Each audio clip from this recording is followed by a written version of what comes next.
Greetings, listener. Wake the fuck up. This is your future self speaking. I'll be honest with you, partner. I need you to forget all that bullshit you're worried about and see the bigger picture. You feel me? I need you to open your mind, your third eye, some shit, spread the love, whatever the kids say nowadays. I can't keep up. Anyways, I gotta go. Things are going to hell in a handbasket here in the future if we don't change it now. I'll get to the point. You have everything you need to grow to reach your highest self. You always have. Seek the truth, Space Cowboy, and let it illuminate your path. Welcome to the incredible journey of Jack. Enjoy.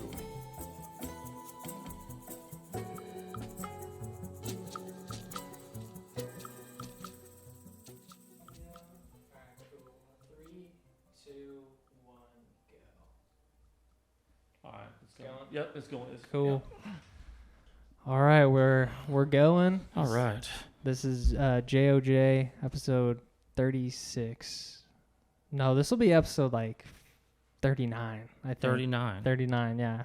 Wow. I think that's a lucky number, maybe. I'm honored. Yeah. So we have Nick Mundell here, and I'm really excited for this conversation, just because Nick is a firefighter for sir. Arlington Fire Department. Yes, sir. And I have tremendous respect. I was telling you earlier about that, and for first responders and people like that.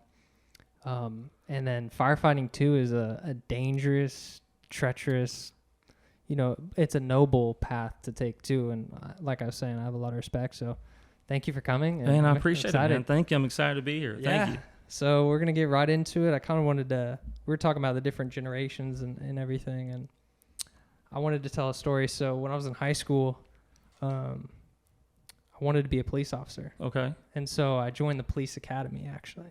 Oh, wow. Well, I joined like the class. I did like a test and everything, but it was like everyone in the class was kind of outcast, I didn't find my like niche in there. There was like, it was kind of different people, like they were, right. And honestly, it wasn't a good sight, honestly. What class did you on? What fire academy was it? No, it wasn't fire. It was police academy. Oh, I'm sorry, police academy. What police academy? It was it was at Martin. Oh, I didn't know they had one. It was there. my senior year. It was like a class that we had. We had to do a what's it called? Like a mile and a half outside, like a little physical agility 50 test. push-ups, yeah, stuff like that. And I don't know. When I was always little, I wanted to do something like that, like be president or Hey man, don't be we a police all, officer, right? Yeah. something like that. Hey, when I was growing up, I wanted to be Knight Rider. You know what I mean? So Yeah. be part of like the A team or something. Exactly. And there's part of that I wanted to do that for the, I guess, acclaim that you would get, right. Which I guess isn't the best reason to do it.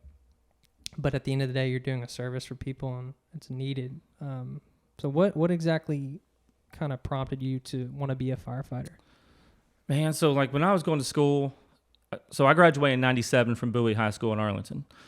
Okay. When I was going to school, it was like I really didn't know a whole bunch of what I wanted to do. Like a lot of people are kind of misguided at that time. Everybody thinks that you're supposed to go to college, but man, a lot of people can't go. Either can't afford it because your parents didn't save money for you to go. You got to work, kind of like what I had to do. So I had to work in high school to pay for my car, pay for insurance and stuff. My family didn't have a lot of money when it was coming up. So I knew that when I graduated high school, I had to immediately figure out a way to contribute to society and make money. And I knew that college wasn't for me at that time.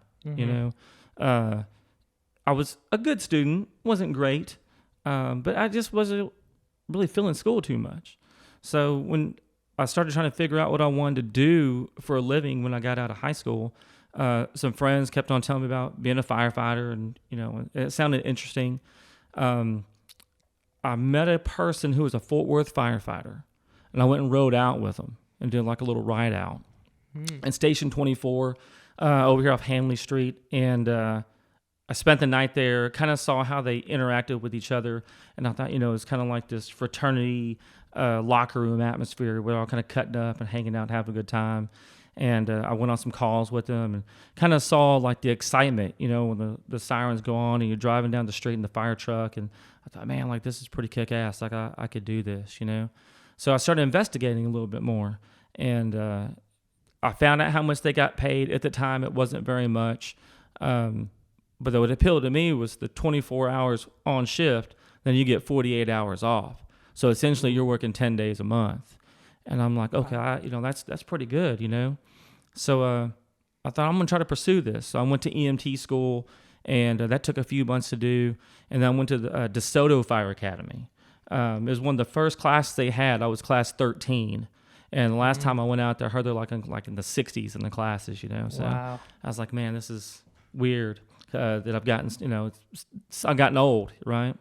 So I went to DeSoto Fire Academy, and it was very hands-on. I liked it.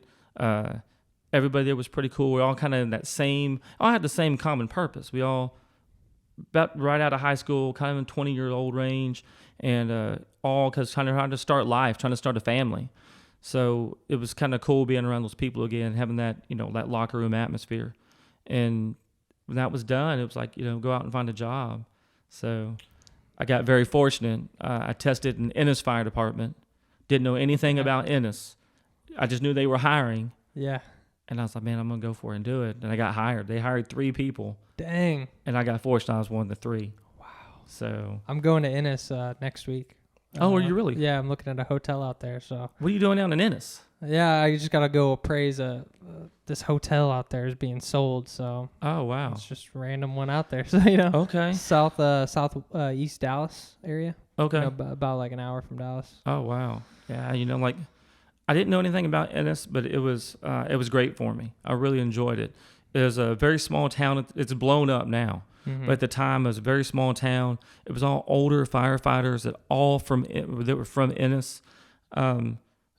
But it was great. Yeah. It was a great experience. They kind of taught me how to be a firefighter, taught me how to be a man, how to take responsibility. There were some really good Christian guys there, so we talked a lot about Christianity and stuff. And it's right when I got married to my wife, who I'm and had a little baby at the time. So it was a really good start. Wow. And I'm still friends with those guys to this day. I bet. I'm sure you made like great relationships with them. Yeah, it really is a brotherhood. And that's one thing that I figured out in the fire service is it really truly is a brotherhood. You can you can go anywhere across the nation, and if you run across a firefighter and they find out you're a firefighter, there's a bond there. I've been to the 9/11 memorial up in New York, and I went there right around 9/11 a couple of years ago. So all the firefighters from across the world show up to this thing to go there, and the camaraderie that was there, and just knowing that everybody's are firefighters and everybody's the same, it's pretty cool. Do you think I definitely noticed that about firefighters, police, any of the armed services. Do you think it's because y'all know like what it takes to get there and kind of what's on the line in your profession? Yeah, that I think brings so. you close? Yeah, I definitely think so. We've all kind of go through that same struggle to get a job. All gone through the fire academy, all had to go out and test several places, been told no, kept on pursuing it, been told no again. That's kind of like the hardest part, And I always tell people like that's the hardest part about becoming a firefighter is working your ass off as hard as you can, doing everything right, going to test someplace, and just being 1 point short of not getting a job. And then that's tough. That sucks. But it's even harder when you got to get up the next day and do it again until you do get that job. That's really hard to do because you get rejected a lot until you get a job. That's crazy. I didn't know that. I thought maybe, if you wanted to be one, you could, and that was said and done. But no, because places test. So I work for Arlington Fire Department now. I got hired in 2001, right before 9/11 happened. So I got hired February 5th of 01. Oh my goodness. And then September 11th happened in 01. September 11th changed the game of how many people wanted to be firefighters. And fire academies got filled up, paramedic schools got filled up. Everybody saw what happened in 9/11 and saw that, that these people really are willing to put it down for you, to help you out, to save your life. And I think there was a sense of I want to try to do the same thing. A lot of people joined the military at that time too. Mm-hmm. So the fire schools got packed.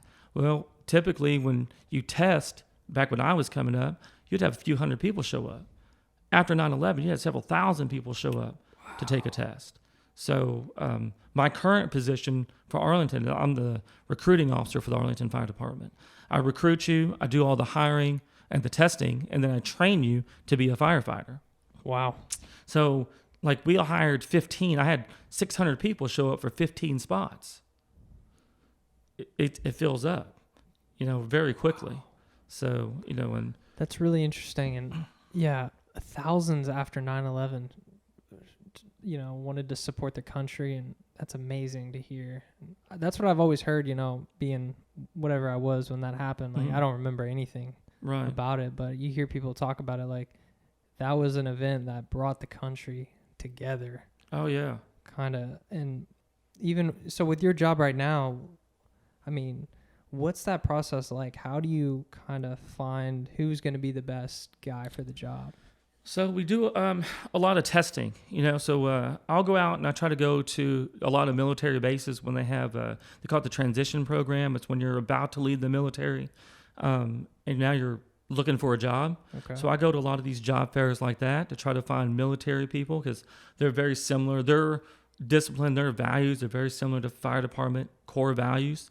So I'll go to a lot of those. I go to every college job fair. I'll talk to people on the street. Just whatever I can to find people. Yeah. So I try to find personalities I think that will fit.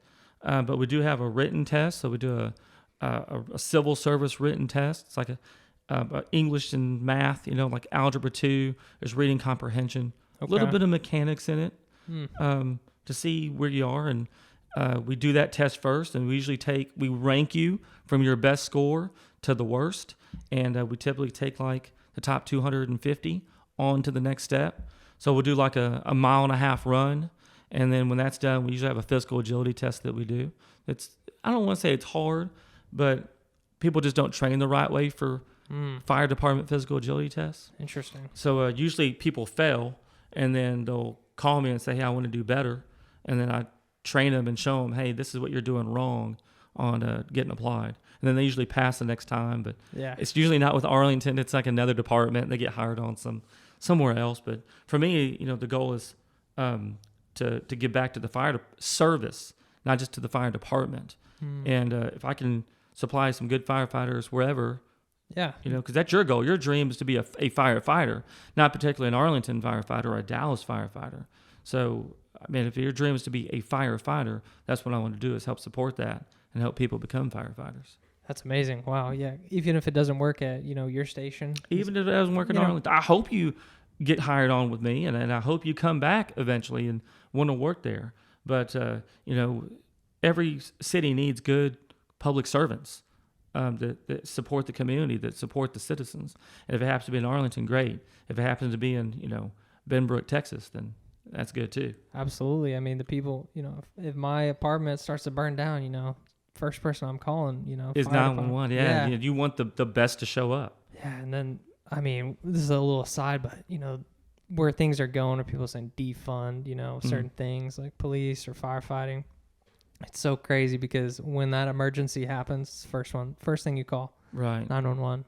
But for that physical kind of training thing, what does that kind of entail? Are you allowed to talk about what the test is? Like the physical agility test, and so what I always tell people that want to get hired on someplace, whatever city you're going to go test at, ask them what their written test is like, and then what's on their physical agility test. Yeah. Most cities now you can go to YouTube and type in like Irving Fire Department physical agility test or Arlington Fire Department, Dallas, and they'll show you exactly what the test is. Okay. Oh, look it up. Yeah, look up. What should we do? Arlington or Irving? Do Irving Fire Department. Irving Fire. The second one, physical agility. That was right there. It's like they knew. It's like they knew what we were talking about. So you can click on this video, and this is a good one. And it kind of shows you what they do, Yeah, because you're in the houses, like you probably maybe have to lift like a burning piece, like the wall falls over. Exactly, yeah. Lift a 200-pound human. Exactly. So, like I try to tell people, like, firefighting is not pacing yourself, right? So, like running, everyone will tell me, I'm going out jogging 6 miles. And that's great, but on the fire stand, we really don't jog 6 miles. We go hardcore for about 30 to 45 minutes. We don't pace ourselves because that's about how a house fire works. You know, you come up and you're pulling lines and you're making entry and you're forcing doors, maybe cutting a roof or whatever, pulling the victim out. There's a lot of things we do. Well, you can't pace yourself at that and go, I'm going to go on my pace. You got to go 100% for a certain amount of time. That's the way a lot of these physical agility tests are set up. It's not pacing yourself. It's I got to go 100% for a certain amount of time doing these certain exercises that are really going to tax me really hard. Wow. Yeah. So like this Irving, I like this Irving video. It's a pretty tough test. The very first thing they do is they climb an aerial ladder to the very top, and then they come back down. So this would be the guy who's spraying the water onto the house, or well, at least getting up to the window maybe? Yeah, so you could be doing one of two things. You could either be climbing this aerial ladder to go, to the top of a building to look, to go make entry through like a 3rd-story apartment window, multiple different things that you would climb a ladder for. Mm-hmm. So that's the very first thing they do is they want to get you to climb this ladder, one, to see if you're scared of heights, but then the other thing they want to do is it fatigues your legs. Climbing a ladder at a 70-degree angle straight up in the air really fatigues your legs. And it taxes you a lot harder than you think it would. Wow. And your core, too, staying balanced. Yeah, definitely. So then they climb this ladder, and then when you come down, you immediately go into the next event. And if you look at this, a lot of it's legs, charged hose line pull. The further you pull it, the heavier it gets. Wow. So if this is like 150 feet, this thing will end up weighing about 270 pounds that you're dragging. Well, if you watch, he pulls it down, takes it back, and then pulls it down again. So it's just constant wear and tear on your legs. People don't really train like that in the gym. You know what I mean? No, yeah. That's funny. You probably run into guys who are like, that's why they ask you, like, how can I pass this test? Exactly. Because they're probably running miles. Like, they're running miles, they're doing deadlifts, they're doing squats. And I'm like, oh, that's great. But you're not going to come out to a hiring process and, have to do 5 or 6 squats. Yeah.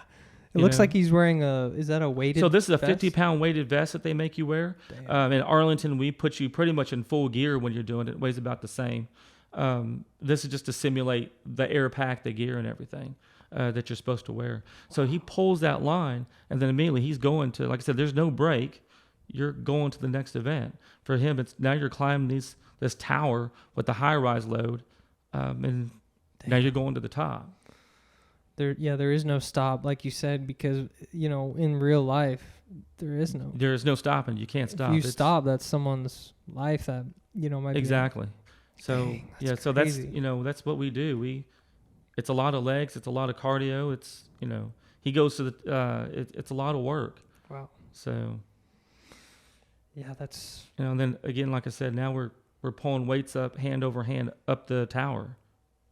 And so for the test, is it a time limit that people have to pass? There is. I don't know what Irving's time limit is. So Arlington's a little bit different. We have 5 events. The time never stops, and you have to finish under 4 minutes. Wow. Yeah. 4 minutes. So we had, when we moved into this office, we got, I think it might have been Benbrook's Fire Department. We hired this fire department. They helped lift all the furniture in here and everything. And they're big dudes, right? Right. But there's certain guys you're like, all right, maybe you don't look like a prototypical bodybuilder or anything like that. But these guys have that strength, Right. And I guess you probably see it when people are pushed the 100% effort. That's something that probably you're looking for. How does this guy react when he's going? That's a part of it. Our physical agility test, these things, they test you to see what type of shape you're in. The end of the day, when we hire you, part of our job is to train you and PT you to see what it's like when you do struggle. Everyone can talk that good game beforehand, but you really see a person's true character, what they're really about, is when they hurt a little bit. When things get hard, people, oh yeah, I can run a 4.340. Really? Let's go see you do it. Then it changes. Same with something like this. People say that they're about that life, and they're not going to quit, and they're hardcore until you get them out there and you train them a little bit different, and you press them enough where all that facade goes away, and then what's left there is who you really truly are. And that's same with and that's part of the job of training someone to be a firefighter. Everyone says that they are not afraid to go into a house fire. They're not afraid to do this or that. And you've got to test them a little bit and see if they really are about that. Because you want to find out during training, and you don't want to find out when it's the real deal. That makes sense. Yeah. Yeah, and you could go, like you were saying, like during the training, if you notch that up, someone's talking a big talk, and then you see who they are, you could go a layer further with, like, how are you going to do in that first call? Like, exactly. And exactly.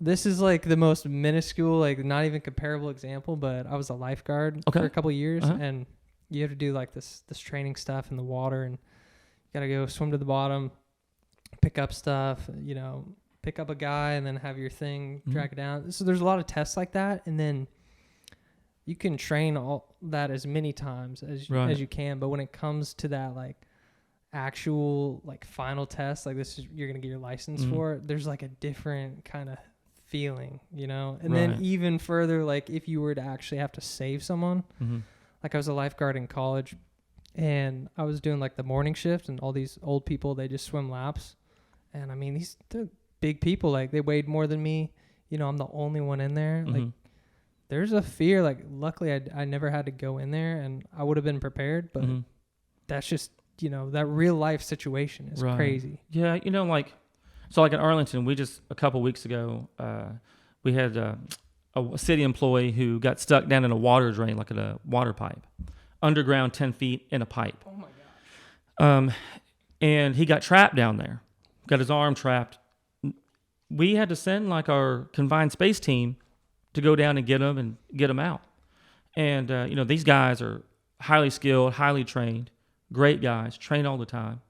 And I got to watch them go down, and something they've practiced that does not happen very often, and to watch these guys go down and do this, and to hear these guys tell me that, man, they were a little nervous down there. It's the real deal now. Yeah.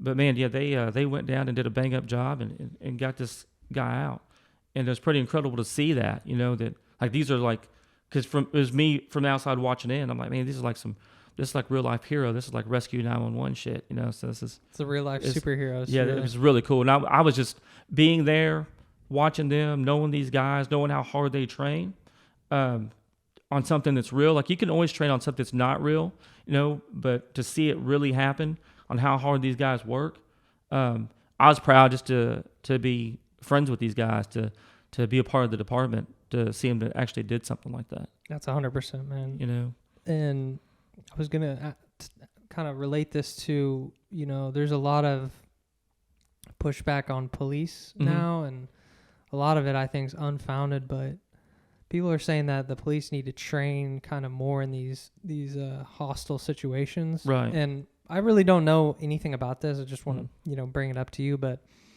there's a guy named Jocko. Have you heard of him? Yeah. He was suggesting that the police officers, this was after the George Floyd thing, and that's a whole different story with, what was in his system and all that. But they were saying that they should train jujitsu, and be kind of comfortable in those like intense situations where you're getting choked out, or you're having to like actually wrestle with a grown ass man. And I thought about that. I was like, yeah, that's probably a good idea. Have people like training those real life situations. Right. And is there a way for y'all to train kind of, have that simulation of, like the heat or anything kind of? Yeah. So I mean, we do a lot of live burns. So, we'll do, they call it a Draeger burn. We get kind of a flashover chamber. We do a lot of live burn training. You can go to, like Fort Worth Fire Department has some really good live burn centers that they do, where they do Class A burns. TCC in the Northwest Campus has a fire academy out there, and they do a lot of training, a lot of live burns. So you can simulate it, but at the back of your mind, you still know, like, it's safe though. It's like, it's just training, No one's going to die. Yeah. For the most part, you kind of know that in your head. It's hard to like train, like where you're really scared though. I think in the beginning, like when it's new to you, even like everything is kind of scary. You know, oh man, it's hotter than I've ever been before. You kind of question your gear a little bit. You know, oh man, does this gear really hold up to this? Dang. After a while, once you've been in enough house fires, and you know, like I said, I've been doing this since 2001. Actually, I actually started in '98 in Ennis, but you know, you've been doing this for so long, you kind of know in the back of your mind it's training, good training, and everybody always needs to train, because I think the more you train, the better you get at it. You know, regardless of what it is. From you know, we do like a lot of knot tying, or you know, confined space, or if it's swift water, or just pulling hose lines and practice attacking a fire. The more you train, the better you're going to be at it. Because you know, but as far as experiencing like real life danger, it's hard until you get more and more fires. That's like, being a police officer in these days, like I do, not envy them one bit. Like that's one job I do not want to do. I didn't want to do it 30 years ago. Sure as heck don't want to do it now. Actually, I take that back. I saw the movie Training Day with Denzel Washington. Yeah. That kind of made me want to be a police officer. Right. I'm not gonna lie, you know. So yeah, I guess being a bad cop, right? But still, that made me flip. For I was like, oh man, maybe I want to be Denzel Washington in Training Day. Yeah, that looks kind of badass. Yeah. Drive around old Monte Carlo and you know just hang out. That looked kind of cool. But yeah, I do not want to be a police officer. That's so hard, you know, and everything that they have to do, and like I guess every time they are in life-threatening situations, it's hard to train for something like that. You know, and I know a lot of police officers in Arlington from working there for so long, and they're all great people, and they want to do the best for everybody they come across. You know, and they want to do the best they can for the citizens of Arlington. Mm-hmm. Do I want to be them? No, man, I definitely don't want to do that. No, but they do a necessary job that, you know, that we all need, and you need that law and order, I think. Definitely. Oh yeah, definitely. I wanted to I want to wrap back to that with how you can like battle that stress of the job. But I wanted to ask you, you know, when you see all these, you know, candidates for firefighting, you know, are there certain people that just aren't cut out for it? Or do you see any people that like, I know he's going to be good? Like he has that. You're saying a lot of military guys have that. So like, you know, like I really don't get to know them very well during the testing process. You can kind of see some guys that come in a little bit better shape, or they kind of seem like they know a little bit more about it, maybe because they came from another fire department, or you know, maybe they're military guys. They kind of done some research and they kind of know how the game is played. Okay. I really get to see if they're really going to cut it or not when they're in the fire academy, when we're training. You know, I lose a lot of people during EMS school when they're trying to become an EMT basic, when they're trying to become an EMT advanced. And the reason is it's not mentally taxing. It's not hard. You know, it's not that they're making good grades, but it's the first time they go on a call and they see things that they're not used to seeing. You know, the first time they have to do CPR on somebody, the first time they go on you know, a pediatric call where a pediatric dies, maybe in a car accident or a SIDS call or something like that. They go to a shooting. They see things that they're not used to seeing. They're and like, I'm not. Then they kind of realize, man, you know, like this is not what I thought it was going to be. So that's when some, not all, but some will start to second guess themselves. You know, and I can understand that. Yeah, like maybe they thought like, oh, this is a fun job. Like you ride around in a red truck, you hang out in the thing, but know? Yeah, that dark side of it. Like, there's a, you know, it's tough because like there's nothing you can do to prepare for how you're going to respond emotionally to some of these calls. You know, and different things will trigger you back to maybe some other things you've had experienced in your life that was not good for you. But yeah, like I had a rookie come through and you know, he had, I'm talking back to back, went on one pediatric full arrest. So a little baby that died. And the very next call was a car accident that a PD got ejected and thrown onto the highway. And this is right before Christmas. And he called me and he was questioning if this is something he still really wanted to do. And I don't blame him. Yeah. So, you know, there's a lot of talk and trying to help him figure out and guide his way and to see if this is something that he truly wanted to do. Fast forward, he stayed. And when he got out of my training, went into the field as a firefighter. He went on a call where a good friend of mine's aunt had a heart attack in a McDonald's drive-thru, and he saved her life. Pulled her out, did CPR, intubated the whole thing. She got a pulse back, got her to the hospital. She was like in an ICU for several days. And I'm talking about like right when they thought about like it ain't going to work, she came back and she is alive, kicking, doing great right now. And I called him afterwards and told him, and I said, I know that you had a hard struggle of these couple calls, but if it wasn't for you, you wouldn't have saved this lady. And I always believe, like, and I tell every new person this, for every one bad call you go on, there's 10 calls you went on where you made a miraculous change to somebody's life. You just don't realize that you did because you didn't get a thank you. You don't see the positive sides. And it might have been just being nice to somebody, letting them vent to you, or whatever. Yeah. Or just loading old lady's groceries in her car sometime just to help them out. You don't know the positive impact you had in these other calls. You're only dwelling on this one call. And I promise, like I said to me, and I'm glad he stayed because he's a great young man and he's really good for the department. So that's amazing. God is great. Like he stayed there for a reason, you know, like you said.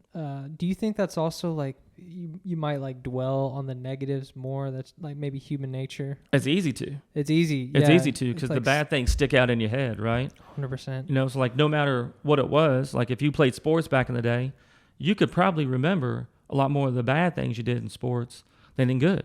Maybe how you performed in school. You remember like that F or that you got, but you don't remember all the A's that you made. 100%. So I think, and that's same with like calls. Those, like people always ask a firefighter or somebody, hey, tell me the absolute worst call you ever been on in your entire life. And I always tell people, man, like you got to remember when you ask a first responder that, especially if someone's been doing it for so long, you're asking them to bring up like some like terrible moment in his life that sticks out more than any other call that they've been on. I'm sure you get asked that all the time too. It's like all the time, yeah. And people you just have to relive, like, oh, I got to think about that again. Let me think about the absolute worst thing that could have gave me PTSD or something, and recall it to you for your enjoyment. So it's tough. It's a good point. Yeah. People need to hear that because, wow. And like we go on these calls and I always try to, like, for us right now, PTSD, depression, that mental illness thing, that's a big problem right now within the fire service, Wow. So because of old school ways, when I got hired on, you'd go on a bad call and man, you just came back and just didn't really talk about it. Yeah, when you're separate ways. You just kind of, it's not a bad call, and you just kind of moved on. Now, it's kind of like you talk about it a little bit. Like that's what I try to encourage is like, hey, talk about it. If it bothers you, talk about it more. If it's something that really bothers you, we have a great guys in the Arlington Fire Department, the CISM team, it's this Critical Incident Stress Management team. And if you reach out to them, they will help you out and get you pointed in the right direction. Talk with some therapists. Let's get it done now and not wait till 5 years from now, or because of this PTSD, you develop a drinking problem or drug use where now we have other issues. You know what I mean? So, yeah, that's amazing that y'all have a service like that. And you said when you got started, you said that you kind of didn't do that. When do you think the fire department started realizing there was maybe something like that? When I first started, we had a few guys that tried to do it, but it was older guys, and once they retired, we just never really filled their position in that. I want to say maybe like within the last 10 years, it's really started picking up more. The IAFF is our International Firefighter Association. They have this place. It's called Center of Excellence, and you can go there and get treatment if you need to. But it's far away. I think it's like in Baltimore, Maryland, or something. Oh wow! So, but it's a great facility, and people from all over the U.S. go. Okay. I always tell people that, and that's great if you can go. Now, back in the day, our insurance didn't cover it. Like they didn't take our insurance, so you would have to pay the $10,000 a month to go there out of pocket. things change. They take our insurance now, which is great. But I always tell people, like, if you have issues like that, there are great places locally that you can go to that can get help, because not everybody can leave their house for 30, 60, 90 days to get help. You know, some people have to stay here. But there's always good places to do it. So I would say, like, the last 10 years, more and more light has been shined on it, which is a great thing. Because like I said, you know, like for Arlington Fire Department, we're so young right now. We're hiring, you know, every year we hire 30 to 40 new people. So I've done 5 classes. I've done 5 rookie schools in the last 2 years. I've probably hired 80 people that I've trained and put on the line. Those are 80 people that are under 25 years old. Wow. That is brand new to it. That, you know, like we do a thing called open testing, where you don't have to be a firefighter before joining the Arlington Fire Department. Like I said, we train you to be a firefighter. So literally I'm hiring people that at one point, like literally like yesterday you were a barista at Starbucks making lattes, and then today you're a firefighter. Dang. You know? So, and I'm being for real, like we hired a guy that's like that. And, you know, and it's a life change. You know, when you ask these young people, what did you do before you became a firefighter? And they're saying, I was in sales, or, you know, I was working at Starbucks or Subway, or I just graduated, because we hire at 19. Someone just graduated in high school. And literally they're at prom in May, and, you know, in August, they're learning how to be a firefighter. Wow. So since we're getting these young people coming through, you know, you got to really take care of them, not just physically and give them the right tools to succeed and train them the right way, but you need to take care of them mentally too, to make sure that if something comes up, they know the right avenues to get the help that they need to prolong their career. You know, when I was coming through, it was heart attacks. So like heart attacks back in the 90s and 80s was what was killing every firefighter. Terrible diet. We didn't work out all the time. And then we kind of moved to now it's the PTSD, and obviously cancer is a big one for us too. You know, we're lucky to get a lot of different cancers covered under presumptive. So if you're a firefighter, you get a certain cancer, it's automatically claimed under, you know, like you got it from firefighting. Prostate cancer, testicular cancer, thyroid, a lot of lung cancer, obviously from breathing in the smoke. So a lot of skin cancers are all covered under presumptive now for us. So that's good to hear, man. That's awesome. I love what you said about, you know, guys being a barista one day. I'm down here, man. That's the way it is. Yeah. I'm sure that you see a lot of people like that maybe they have more of a purpose in their life. I think they do. You know, I think that, and not everybody starts the fire service right away. You know, they're doing, like I said, being a barista or you know, working at Subway, making footlongs or whatever, or an office job. You know, like we hire a lot of people office jobs, and then they change their mind and go, you know, like this doesn't, like I'm making good money or whatever, but it doesn't satisfy me. It's not a fulfilling job, or it's not exciting, or it's boring. Like, you know, working in a cubicle every day, it gets boring. And they go, man, I want to try this fire department thing. I want to join a team that's bigger than me and be part of a purpose and serve the community, you know. And I always respect people that want to do that, because it is tough and it's an honorable thing to do. And then they come in and then they learn to be firefighters, and a lot of them make it. You know, we have to let a few go during the time, but a majority of them make it, and a majority of them do a really great job at being a firefighter, you know? Yeah, that's amazing. That's awesome. So you mentioned the EMT kind of course that you had to go through. I wasn't aware that was a thing, but you know, a lot of your calls are 85% of our calls are EMS calls. Wow. So you know, and that's everything. So that's, you know, that's car wrecks, that's chest pains, you know, heart attacks. You know, my stomach hurts. Yeah. Pregnant, like I've delivered babies, pregnancies, things like that. A little bit of everything is covered under EMS. So you go on a lot of stuff, and you go on fires too. You know, and we do have a lot of fires in Arlington. But there's so many things that the fire department does that people they don't realize. Yeah, you see firefighter, you're like, all right, he's just sitting at the station all day waiting. But yeah, you're doing other things. You even mentioned, like, you know, unloading groceries, or, you know, helping someone, you know, just being a steward of the community. Exactly. I always say, amazing. Like, the fire service is a catch-all of the community. If you call 911 and that dispatcher doesn't know what to do, they just send the fire department.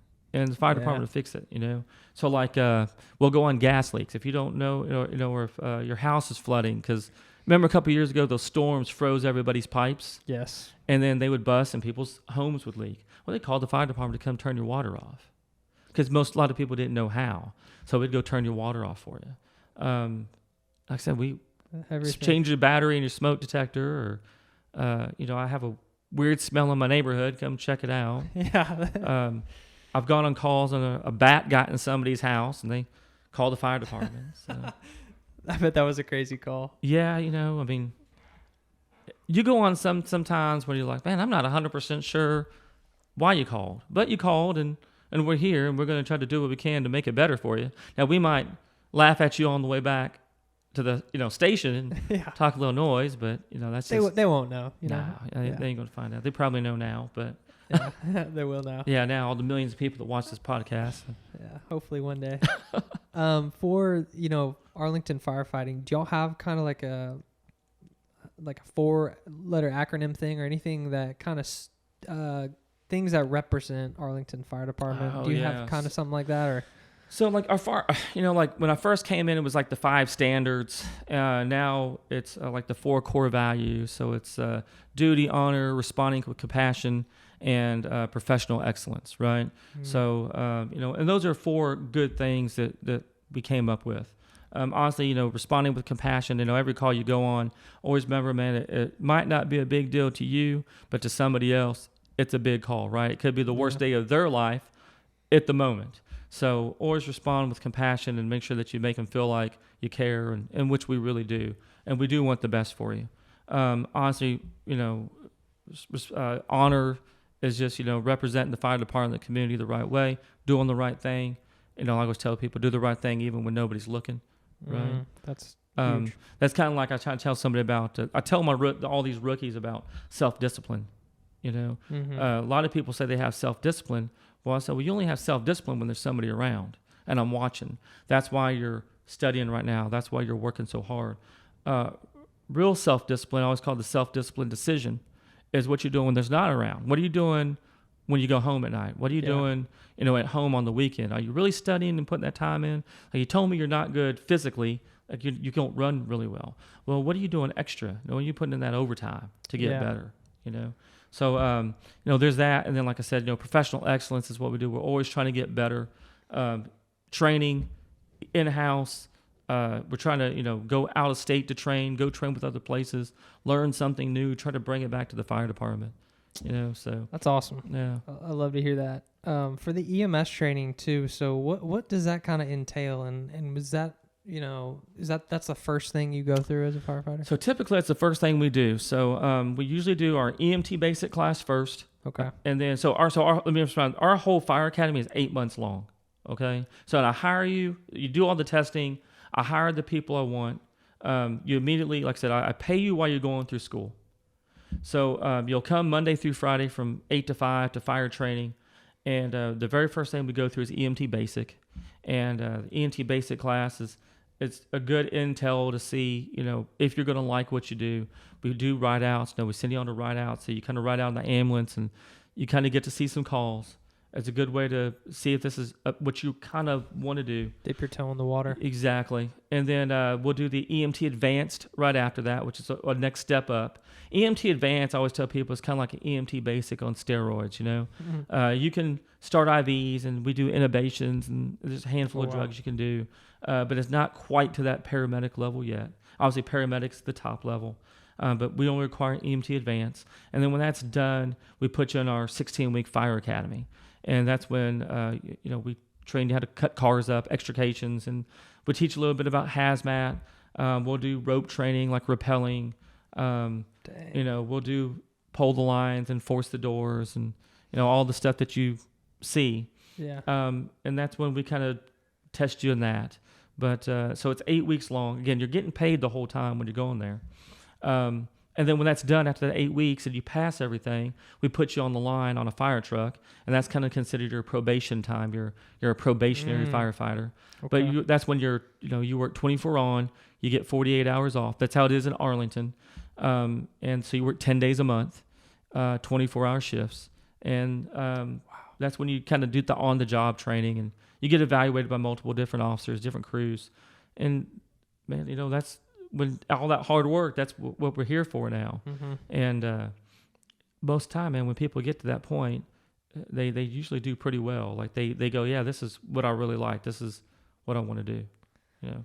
Wow. So is there a moment, like maybe for someone who goes through all that and they're on their probation period, maybe it's their 5th call or something, where they like have like this moment of, like you said, like, this is for me, like I love this, like, or they have that moment of like satisfaction, like this is awesome? I think most do. I think by the time most of them get in there, and after training for 8 months, and the probationary time is hard because it's a lot you have to learn.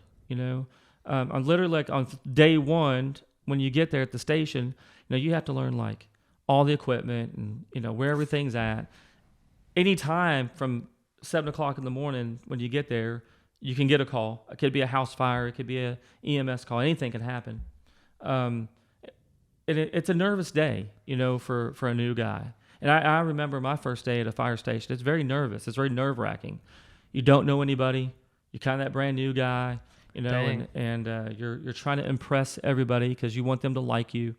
And you're trying to learn, like, everything. And it's a lot to learn. And you have, you have no experience. And you're trying to figure it out as you go. And luckily, these guys are really good senior firefighters, good officers, good drivers that will take you under their wing. And they're going to razz you some, because that's kind of what we do, right? It's part of the brotherhood. Part of the brotherhood. Yeah. We're going to razz you some. We're going to make fun of you. But they're going to teach you and train you at the same time. And you're going to make mistakes. That's the biggest thing people are afraid of, is making a mistake. But, man, you're going to make mistakes no matter what you do. And you just gotta learn from it. Like I always tell all the rookies before they hit the line, it's not about the mistake that you make, because we're all going to fail. We're all going to make mistakes. We have bad days, believe it or not. Everyone does. We always do. But it's how you bounce back from that is the real test of, I don't want to just say firefighting. That's the real test of life. Yep. How you bounce back, right? You're going to have bad days on your job. You're going to have bad days being a parent. You're going to have bad days being a spouse. And, finances, man, like, world hits hard. Yeah. Just think about when COVID happened. Yeah. A lot of people weren't prepared for that. Hell, you didn't even buy toilet paper.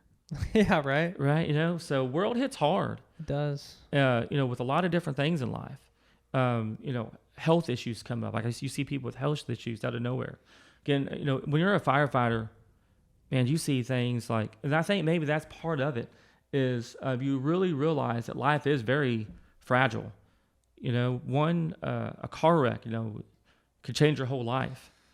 Damn. A house fire, if you don't have insurance, homeowners insurance, can change your whole life. If you have kids, all these different things. And, life is very, very fragile. And, you gotta really understand grateful. that. Yeah. You got to be grateful, but at the same time, which I need to learn better. My wife is really good at it. My wife, thing I say I love about her the best is she is fearless. She is not afraid to start a project, even though she has no clue what she's doing. She's like, man, just tear the wall down. Just start hammering. Just do it. Just do it. I'm like, hey, that could be a load-bearing wall. We'll figure it out when we get there. She's like fearless to do anything, like I just adopted a baby. Oh, wow. I'm 45. My youngest is 18 years old. So I got three bio kids, right? So I got my daughter Amaya, who's 23, and then my son Zach, who's about to be 20, crazy as that sounds, and then my youngest still is 18. So I'm thinking I'm going to be empty nesters. And then a year ago, she's like, the situation came up, and she was wanting to bring this little baby in, and just no fear, and I'm like overthinking it, everything, that's like my downfall, right? I probably think about it too much. But that's probably, I'd say, like, the thing I could learn more from her is being fearless. Because that's her. She's just like, start a project. It'll work out. Let's adopt this baby, That's special to hear. And, like, you can have someone that balances you out, Yeah. Or you overthink something, or she's just going to go for it. And y'all work together. Like, growing up, like I said, we didn't have a lot of money, so like I didn't do a lot of vacations. So I won't say I was anti-vacation, but I just wasn't really into it. Mm-hmm. And then she was like very like, hey, let's just go try this or try that. And so that, like I said, that's what, if I could be more like her, I would pick being fearless like her. She's just very, man, she's just not afraid, you know. And like I said, that's a great thing. And you know, I barely know, you know, y'all, but I mean, you're fearless, you know. You're a firefighter. You're going in houses, you're saving lives, and you know, doing that takes a lot of, you know, bravery. True, and I appreciate that, but fearless in the moment is totally different than fearless in life. You know what I mean? Like like I know my job at the moment is to be fearless. I make calculated decisions. Maybe that's why I'm good at overthinking. I make calculated decisions on you know, how we're going to attack a house fire, what we're going to do. Are we going to, you know, like, are we going to go in through the front door, or are we going to go through a window and do a thing called bend inner search and go through the window and do it? You know, are we going to, you know, cut a hole in the roof, or how we're going to do this extrication, or how we're going to do this CPR? It's very calculated. Like, you know, it's being fearless in the moment. But you're like running through all these in your mind. You're like, true, you know, but thinking. at the same time, I know that this person is needing me to make good decisions to take care of business. Right, I can't be scared. Yeah. I can't be nervous at the moment. You know what I mean? You can block it out and do what you got to do, but being fearless long term in life on everyday things, that's totally different. That's interesting that you put it that way. Yeah, I've never thought about that. Like we all make, so like I'll give you an example. Like in the moment, we sometimes say things that we don't really mean. Then you go back and look at it and go, oh man, that's stupid. I shouldn't have said that. I was being a jerk. Yeah. You know what I mean? Emotions get the best Yeah. of you. So that's like being fearless in the moment. You're acting right now. You're not thinking. You're just doing it right now. But long term, you're like, holy cow, you know, like shouldn't have done that. Shouldn't have done that, or Yeah. you know, maybe I need to make better financial decisions long term. You know, like I said, For like sure. spending something right now is easy. Just go spend the money now. But then looking like, man, I need to plan for retirement. I need to plan on savings. Being frugal, like being long term, is a lot harder. I had someone that I really respected tell me something like this, like it's all about short-term versus long-term gratification. And it's like everything in life, you think about it, it's like, are you going to want that short-term gratification? Like, are you going to eat that cake right now? Yeah. Are you going to delay that satisfaction and, you know, have a great diet? Because then the gratification will be when you're old and you're healthy, you know? Right. Or something like you're saying, like, save the money now. Yeah. Like, don't take that short-term gratification, but delay I guess it. in life though, man, I feel like sometimes we need a little bit of both. I think there's a balance. Yeah, you got to You know have what I mean? a balance. Like long term is great, right? Because that's the end goal. But to keep you going towards that long term, you know, like you need a little self. You 100%. need some gratification now. Yeah, like enjoy life. Yeah, a little bit, Enjoy, right? you Like gotta enjoy it. oh man, who is it? One of those guys, those finance guys. They talk about, you know, like paying off. Like if you wanted to pay your bills off, pay off like the small bill first. That way you can see some gratification now, like, hey, I can do it. Yeah. And then you kind of build momentum. on momentum, right? Because you need to see something now. You got to have a little bit of like, I can do this. Yeah. You know? I agree. Wanted to ask you about, are there different like roles or positions like when you go on a call? Oh yeah. So in the fire service, there's you know, like it's structured kind of paramilitary. So like I say the guy, you know, the first line is always the firefighter. The next up is going to be a driver who drives the truck. Drives the truck. Okay. That's going to be his primary job. Driving, pumping the truck, setting the ladder. That's kind of his primary job. And then for us, we have a lieutenant, which I am. I'm a lieutenant. We typically ride on engine companies. And then the next up from there is a captain. And that captain will ride on a truck company. Then there's battalion chiefs and deputy chiefs. Then there's like the assistant chief and obviously the chief who oversees everything. Okay. Interesting. Yeah, because I was wondering like about like if you go on a call, you have the driver that pulls up, and then you have how many guys on a call? Like, so it just depends on what you have. So like in Arlington right now, if we go to like a regular call, it's 3 people on an apparatus. So it'd be myself, a driver, and a firefighter. And then just depending on what type of call it is, we kind of each have our own thing. Okay. So like if it's, say if it's like a house fire, right? Yeah. So we pull up and you're the first on engine, So like my job would be to like what we call a hot lap and walk around the house, try to figure out what's going on, come up with a game plan. Okay. Then that firefighter is going to be the one that pulls the hose line, the attack line, so we can go make entry.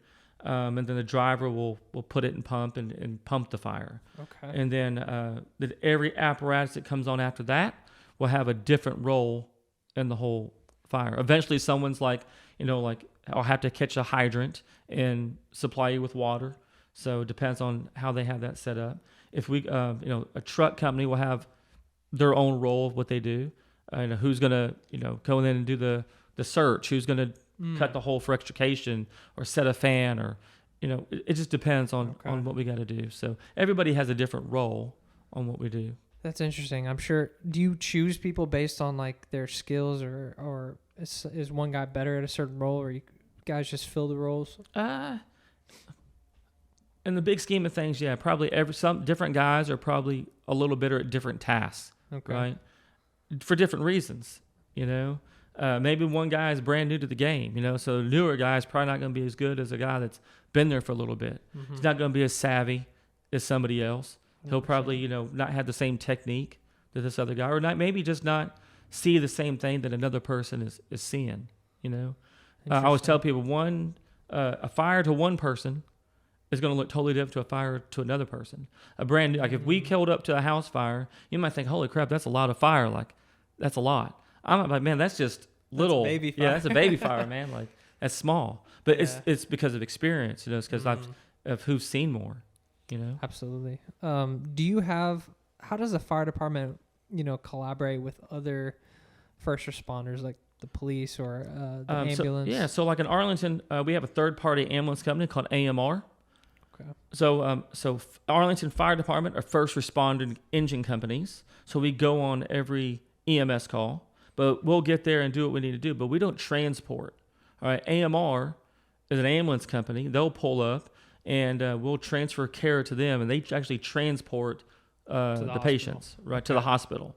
So that's their role. And it works really well. Like we get a lot of people want to be Arlington firefighters because they don't want to ride an ambulance a lot. Riding an ambulance, I've done it before, is hard work, and it's not fun for long term. Yeah. So, I appreciate having AMR there, and they do a great job. I live in Arlington. When my dad was getting close to passing away, he had stage 3 lung cancer. He had COPD, and I called 911 a lot for him.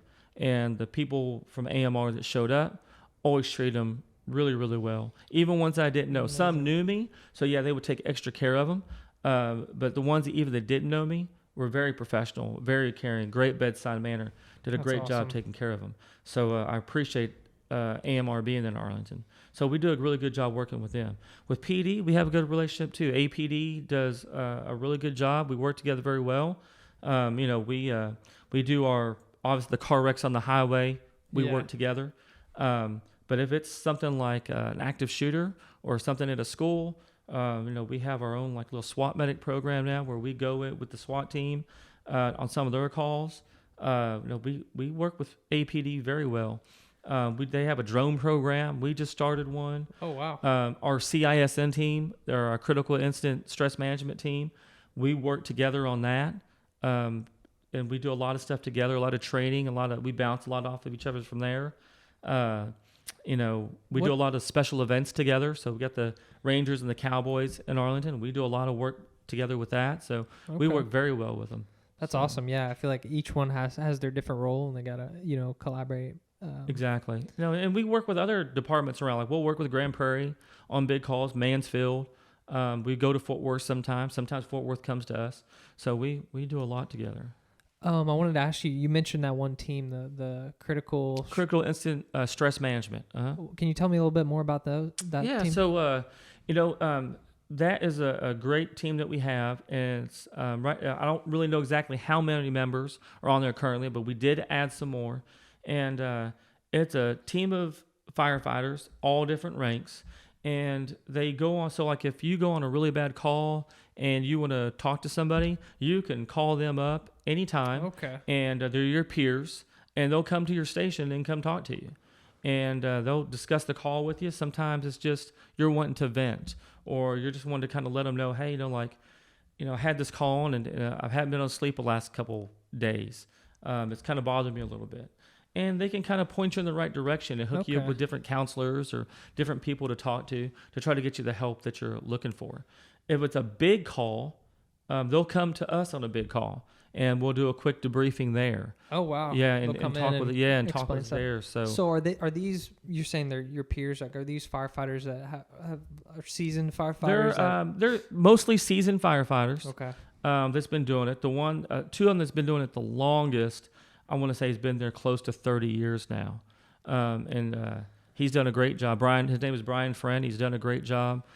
He's one of the original members of it. There's another guy named Chris Holland that is kind of taken over with who's doing a great job with it, and they're passionate about it, and that's what you need is people passionate about it, and they're just good guys, good caring guys, and they're easy to talk to, and like I said, their whole team. There's several other people on their whole team, but they're just good people, man. That really care, and that's the thing. Like they really care about you, and they want the best for you. So very fortunate to have them on that team. Fortunate to have them to be able to work with those type of people. So I'd love to hear that there is something like that, because I can imagine the stress builds up, in the profession, and I can't imagine the actual stress, but I can somewhat kind of understand that that's a role that needs to be filled. A lot of people don't realize so we're in the station for 24 hours. No, I'm not saying all the time, but sometimes, man, we go on calls that are pretty rough. And it's hard to go home and talk to your family about it, and there's some sleep deprivation there too, because a lot of our calls are in the middle of the night. So we might get up 3-4 times in the middle of the night, and then the first couple times you're doing it's not bad, but when you do it multiple times over years, it gets hard on the body after a while. And like I said, you can only see so many things in your life that you're probably not meant to see.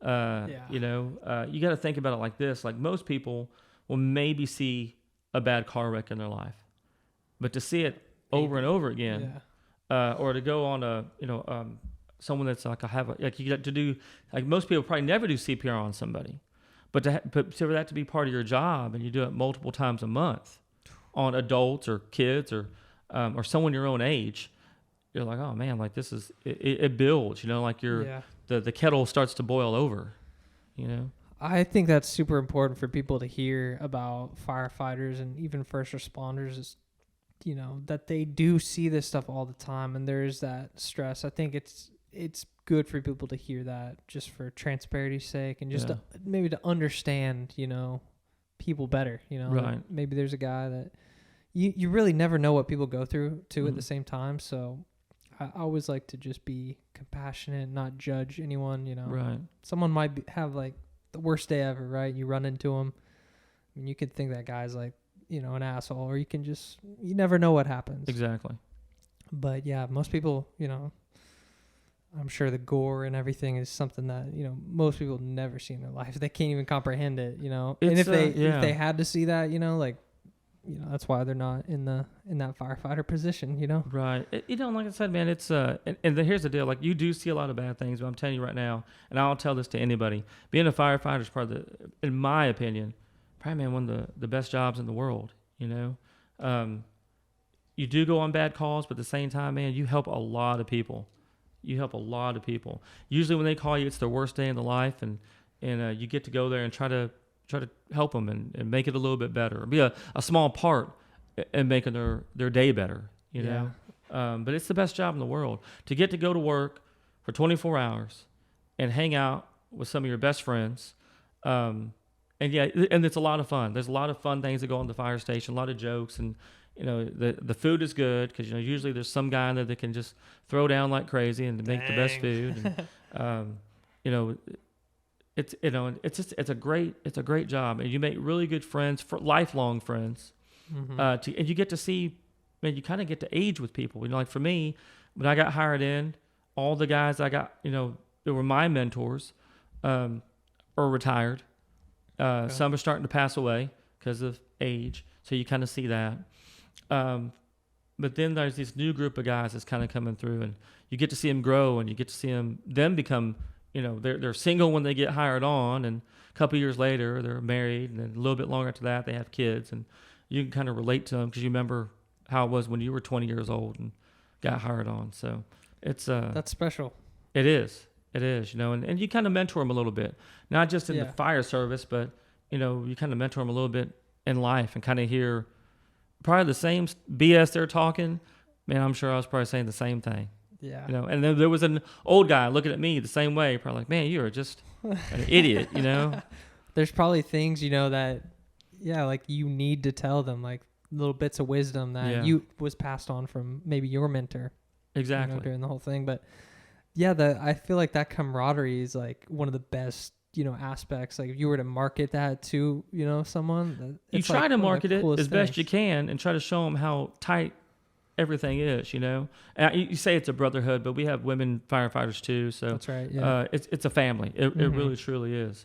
And every time I try to, like I said, try to get people to be firefighters, I talk to them. I try to appeal to what younger people now look at: money. Yeah. They ain't thinking about retirement. They ain't thinking about 401ks or insurance or anything. They're looking at money, and that's how I try to hit them. Is with money. So like in Arlington, like I told you, I hire you, I train you for 8 months. The pay is not great in the beginning. It's like $19 an hour while you're going through training, 40-hour work weeks. But I always tell you, when you get done with that and you go in the fire station, it's $64,000 a year, and you work 10 days a month. The top out firefighter after 5 years in Arlington is making $100,000. Dang. And you're only working 10 days a month. 10 days a month, yeah. That's really good. So when people see that, they're like, holy, that's really good. And you're paying me while I train. I got not a lot, but I'm going to pay you while you train. And the camaraderie. And the sense of purpose. Exactly. In life, and that part of it, appealing. they see a little bit later. But to like get their attention, especially this young generation is I was trying to talk to you a little bit out there earlier. I love them. But man, they're a little different, as far as things. And it's all about it's about money, and it's about how much cash they're going to make. And interesting. So I always try to show them like, there's not another job without college. Like I say, you'd be 19 years old. There's not another job I can think of that you're going to work 10 days a month and make $100,000 a year. Yeah, I can't think. You know what I mean? And be around your friends. Yeah. And it's exciting. It's every day is something different. Like 1 minute you could be working out, like we work out at the station all the time. 1 minute you could be working out, and the next thing you know, you're going to a house fire, and then you're coming back. Like I worked on the 4th of July this past year. The first, 3 hours I'm there, I'm already at 2 house fires, like in the first 3 hours. Dang. So I'm like, oh man, this is busy. Like it's different. Yeah. But it's a great job. Camaraderie is amazing. And then again, it's fulfilling that you're helping people. But for them, they see that a little bit later. You know what I mean? Like they're not seeing that at first. That's not what's really attracting them right away. You got to kind of show them like you can do this and you can make money doing this. And at the same time, like the city will pay for you to go back to college if you want, as long as it's within a certain degree plan. A lot of people go back to college on those 20 days off you have a month. Wow. You can start a side hustle. That's everybody's wanting to do now. Start a side business. Yeah, you have 2 days off in between. You got 2 days off. Go start a side business. And you can do anything. People do yards or, there's guys that build pools for a side business. Yeah. And they're making crazy money. Or they're doing yards or tree trim, all kinds of stuff. That's what, I like that because that's what appealed to me about my job right now is that it's not necessarily a 9-to-5 grind. It's more of job assignments, you know, and however fast you can get them done, know, or, however many you want is appeals to me, like the work-life balance, Gotcha. Yeah. But I was going to ask you, I kind of lost my train of thought, but let me look at one of these questions. Sorry. It's all good. It's probably for me talking too much. No, that was an hour. It flew by. What was I gonna? Yeah. So my friend wanted me to ask you this question. He went to a thrift store and he got like a firefighter shirt. Okay. and you wanted me to ask you, is that disrespectful to wear just like around, you know? Do you think it is? Disrespectful. Like maybe it says, you know, Dallas Firefighting or something. I mean, what would you say? a little bit. Like if you're not in that business, probably. It's like wearing a uniform. You know, it's like wearing like a military uniform, but you're not really in the military. You know, that's only because I see other people are going to look at you and think that you're, say, a Dallas firefighter or whatever. Yeah, I hear you. You know what I mean? And then, what do you do when they offer you like a free drink? Hey man, you're a Dallas firefighter. Let me hook you up with a drink real quick. You better say no. You know what I'm saying? Yeah. So then what do you say? Ah, man, like, oh, I just bought it at the thrift store. Now you know what I mean? So it's a little different. It wouldn't hurt my feelings none, but I could see how it would get some other people upset. Yeah, I mean, there's some weirdos that like, you know, pretend like they're, you know, like military uniform. Exactly. That's crazy. But another question I wanted to ask you was, what's like the most common like starters of fires like in you know, in households? Like, is there anything that you always see? You're like, dang, you burned that food again or something like? Yeah. So like, it comes in waves. You know what I mean? So like, you'll see like bad electrical stuff. So like a lot of time people will put that, you know, that basket of laundry next to the electrical outlet, and that could cause something, right? Or candles and fireplaces during the wintertime. So fireplaces cause a lot of issues, especially when you put too many of those, you know, those quick start logs in there. Remember, it's only supposed to put one of those in there, but sometimes people put 2 or 3, and when they get it going, and it gets too hot, so you know, it'll cause a chimney fire. Oh dang. Yeah. So like, you know, like squirrels and birds will build nests in the chimney. So, you know, when you burn those things, sometimes it can cause an issue. You know, during like that 4th of July time, fireworks cause a lot of issues. Wow. You know, storms, lightning hits homes, causes problems. That's so it just comes in crazy. waves. You know, I can't say there's one particular thing, but it's usually something that, other than like lightning hitting your house or something, most of the time it can probably be avoidable. You know, I'll tell you one I always see: kitchen fires. People is in the mornings. You're trying to get the kids ready for school. You're cooking something on the stove. You forget, like we all do, and then we leave to take the kids to school. Well, now you let that pot burn in, and it causes a kitchen fire. Oh my gosh. You know, like I said, it comes in waves. You'll see a lot of different things like that. Arson is that big. Like there's some, but that's like the intentional. Someone intentionally trying to set something on fire. You know, a lot of times it's just carelessness more than anything. Especially like apartment fires or something like that. It's just carelessness. You know. Yeah. Usually can be preventable somehow. I've even heard, you know, like people have their cell phone plugged in, like, and they're on their phone in their bed. You know, they have. I've seen that the before. Outlet like right there. Yeah. Or they have one of those extension It's like cords. I've seen the frayed wire. You know, like you get the cords will fray. I used to have one. My iPhone got all frayed up. And so this was in my wife's car. This was several years ago. She had one that plugged into the, you know, like the cigarette lighter charger. Yeah. It was frayed, and it was sitting like next to some paper. And when I went to park her car, I noticed like I could smell some smoke. And I was like, that's weird. And I looked, and it was like burning that paper a little bit. And I was like, holy crap. Like, man, you know, like that could like burn your car down, you know, like catch a car fire. So, you know, I was like, okay, well, you know, no more of those. Toss those out. That's what the wire cover's for, you know? Exactly. I just kind of want to talk about fire in general. So like the 4 elements, you know, fire, earth, water, and air, right? And then fire, how when we were able to harness fire, you know, we were able to, I think, cook, you know, meat over the fire. And right. I think I don't know a lot of this, but I think we're able to consume more protein, and we got bigger and kind of evolved from it. And that harnessing of fire is just, you know, how do you ever think about fire and like, wow, this is crazy element? Like, do you ever think about that? Because now you're fighting fire, but it's, you know, it's useful. Like, you got to think about it, right? So you have fire, which is an element, and then I'm using water to put it out, another element.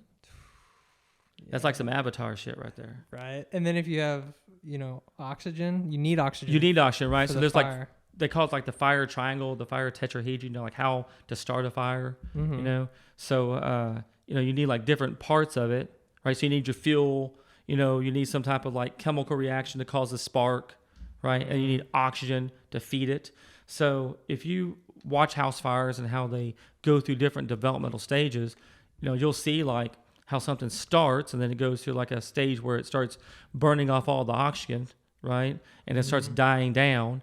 And then next thing you know, like you open a door or a window and it feeds that fire again so it builds back up.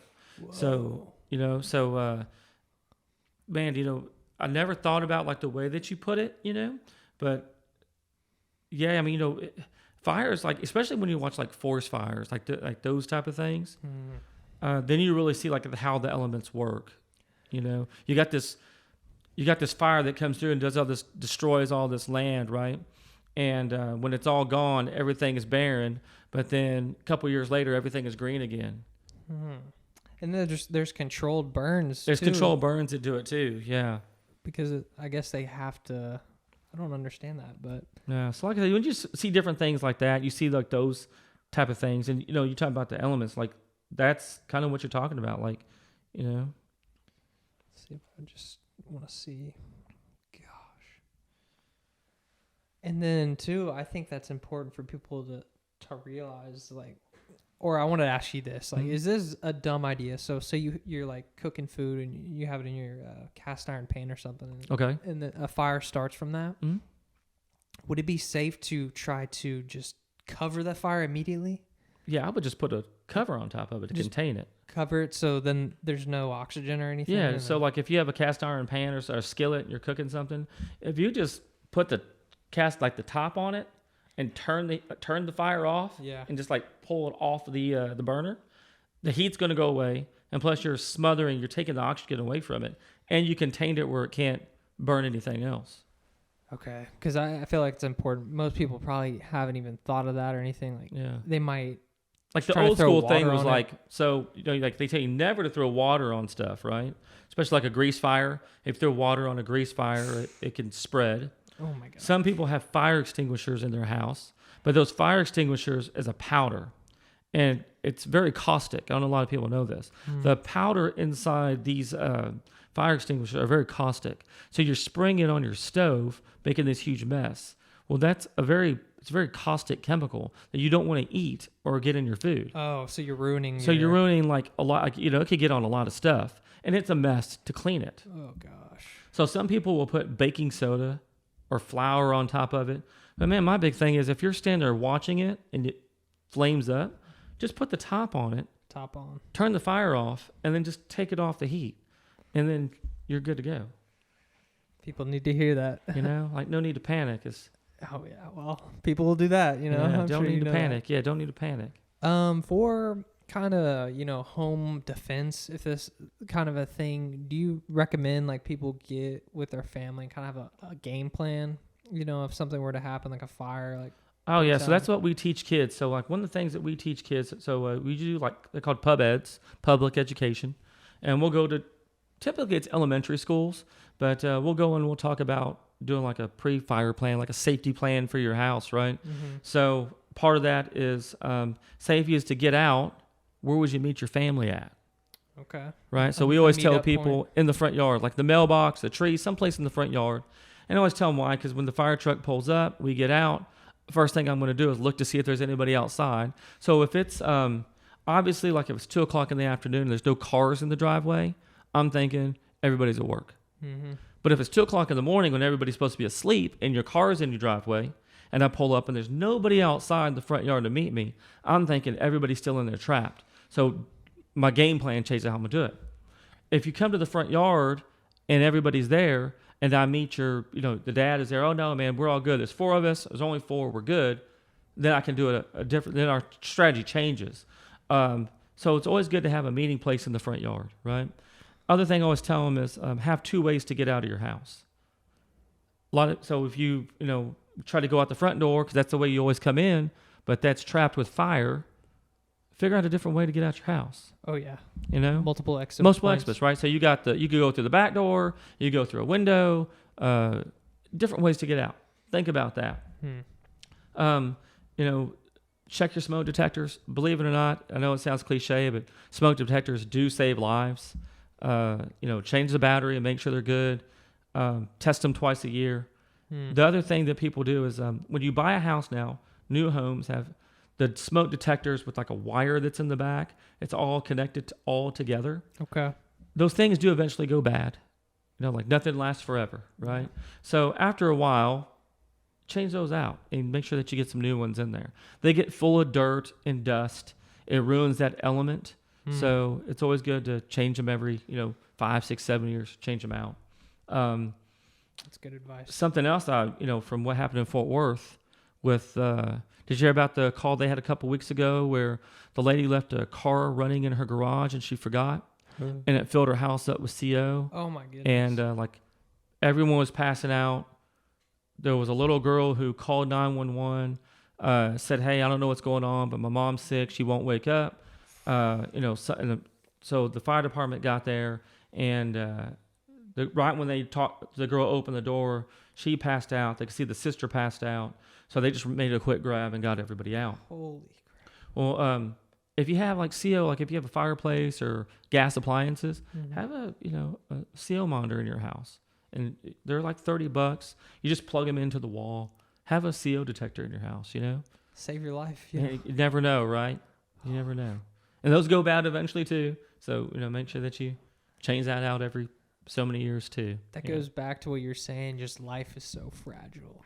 It is. Life is very fragile. You forget you leave the car on, close the garage door. Well, a lot of these cars now, my oldest drives like this little Lexus like hybrid vehicle. It's like it's a gasoline vehicle, but it also has a battery to it. Yeah. So when she parks, and I've driven it before, when you park, it like goes into the motor stops, but it goes into this battery mode. So you don't even hear it running. So I could easily see oh my goodness. how you could just forget. In the garage. In the garage. You don't hear that. And for some reason it kicks on and starts shooting the exhaust out and fill your house full of CO. So definitely, like I said, that's something that, it's interesting, but Yeah, people need to hear that. All those tips, because it's like one of those things, like you never think someone's going to break in your house and try to rob you or whatnot. Right. But, it's good to, be prepared for something crazy to happen. Exactly. People go crazy with like, you might see a prepper, like he's gone to the extreme, like, oh, the world's going to end. I've got a bunker. I've got all this extra food.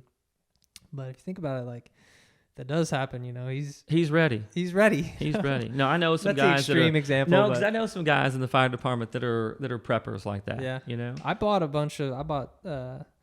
I think it was just 3 months worth of non-perishable food during the whole COVID thing because I was afraid, a little bit. I was like thinking, anything could happen, and I was buying into some certain things. I don't know. Like, what were you getting? Tell me what you said you got some perishable foods and I got buying into some. Like, what'd you get? It was just these little packages you can boil water, and that would be a whole other thing. Like, how would you do that if the world's like gone mad? But you can start a fire and then get a pan, put some water in there, and then you just pour the powder in there and stir it up. It's like mashed potatoes, like beans. I think I have the website up here. Let's see. That's the site I bought it from. But you say you know a couple of firefighters. I know some guys that are preppers, man. They Yeah, that's what I got. It's expensive though, honestly. Oh wow. I think it was like $500. But that was there was a lot of money to go around. No doubt. In 2020. There's a lot of stuff like this. Like, I don't know about you, but I use one of these water filters that filters the sink water. I go a little conspiracy theory stuff. I don't know. But what do the preppers do that you know? Man, so obviously they got plenty of water saved up. Like those big Ozarka things, like you can get like the 5-gallon ones that you put in the water dispenser. I know they got several of those. They got things to purify water. What else do you have? Tons of canned foods and stuff like that. Obviously, they got probably enough ammunition for like a small military, We're going over to his house. Yeah, right. Something he told me is he invested like in a lot of gold and silver coins, you know, and because he was saying, because I used to make fun of him, say, man, dude, you know, like, why do you have all that for? He's like, well, that's always going to hold its weight as gold and silver. I used to think cash was going to always, you know, like you could pay anything for cash. Because like people talked about like if you couldn't get cash out, what would you do? Well, I thought, man, you know, I always had some cash on hand. But then during COVID, they stopped taking cash. Like, you know, there's a lot of places now that are cashless place. So like Cowboy Stadium is cashless. So everything is credit card. I did not know that. That's crazy. Yeah, so like you can't even spend cash. I think Ranger, I don't want to be 100% on this, but I think Rangers does like a reverse ATM where you put cash in and it spits a card out with how much ever cash you put on it. So that, because everything is cashless. That's so crazy. I was blown away how everything was cashless, you know, for a while. Because I always thought, man, you can always go someplace and they're going to take cash. But then a lot of places stopped after COVID. And they even said there was a coin shortage.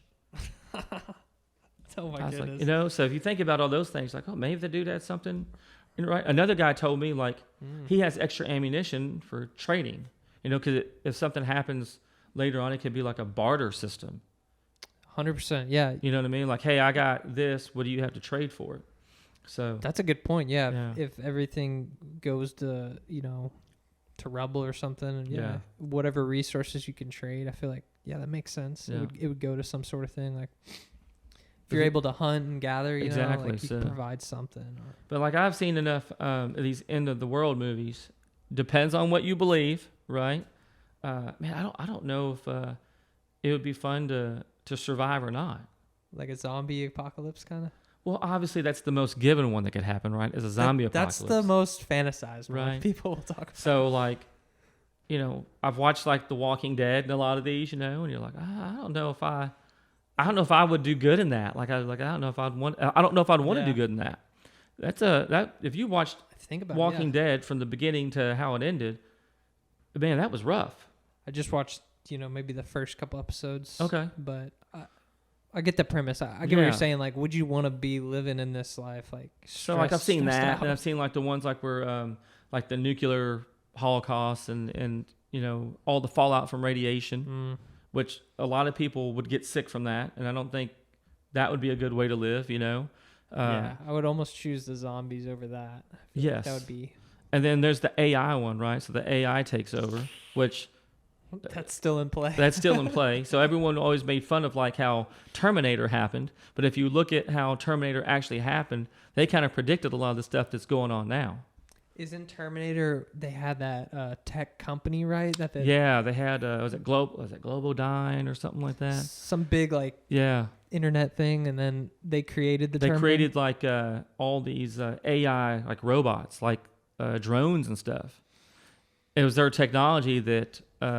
Cyberdyne, I think it's called, and there was their technology that took over. So, you know, that could have. So, like, that's actually in play if you look at how everything AI is going now, and everything is supposed to be like. So he's pulling it up. Yeah, see, that's funny. I was listening to a podcast and they mentioned Terminator because they were talking about like this kind of AI type guy like this, and that's interesting. It's a great movie. I'm going to have to rewatch this. The very first Terminator, well, the first one was great. Then the sequel, Terminator 2 Judgment Day was great too. Then they made all these spin-offs off of it that I've watched, but I just could never get down with too much. The first two were great. Yeah. Soundtrack on both of them was, at least the soundtrack on the second one was awesome. I'm definitely going to have to rewatch it. They do that with all the movies now. It's like, they're remaking Star Wars. They're remaking all these things because, I mean, there's no really unique ideas. I feel like it's hard to come by like a new, unique movie. Yeah, and a lot of them, you know, they just don't. You know, it's funny because I think like the people that saw the original, like when this came, I think this came out in like 84, 85. The people that saw the original were like, oh, it probably wouldn't like the new one. But there's all these new people that weren't around in 84. That you thought would watch and go, oh yeah, like that would be great, you know, another Terminator, or they're talking about remaking like Goonies or something like that. That's a great point because like that should appeal to them, but it doesn't. And I think it's because like the generation of when I came up in the 80s and 90s, action movies were huge. You know, like you knew who the action movie stars were, right? So action movie stars were always going to be Like Sylvester Stallone. Sylvester Stallone, Arnold Schwarzenegger, Steven Seagal, the Van Dams. Like, you had your Chuck Norris, you had your certain guys that were like, all they did was action stuff. Mm-hmm.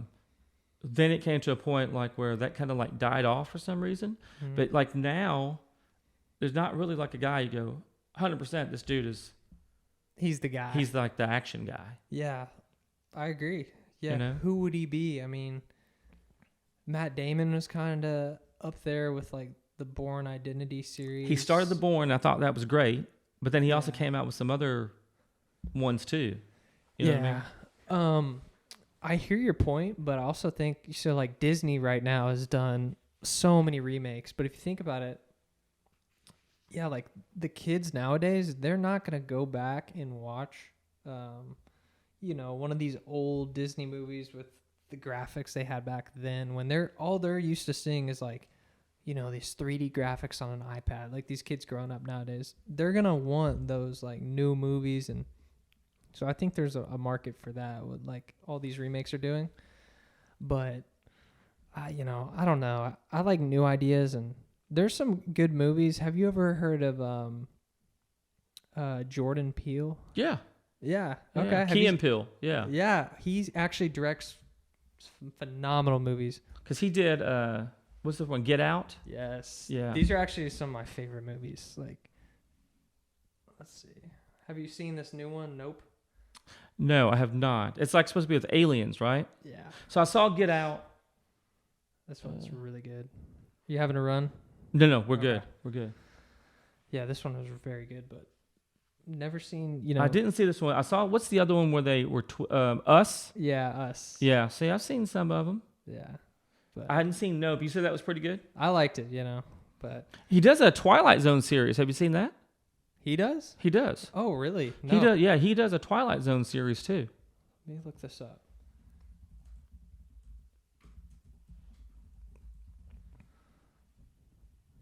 Because have you ever seen Black Mirror?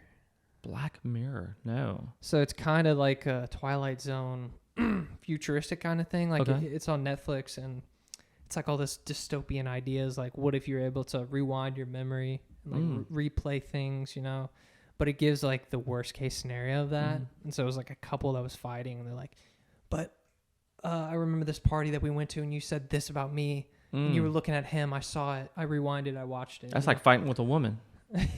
They already do that. What are you talking about?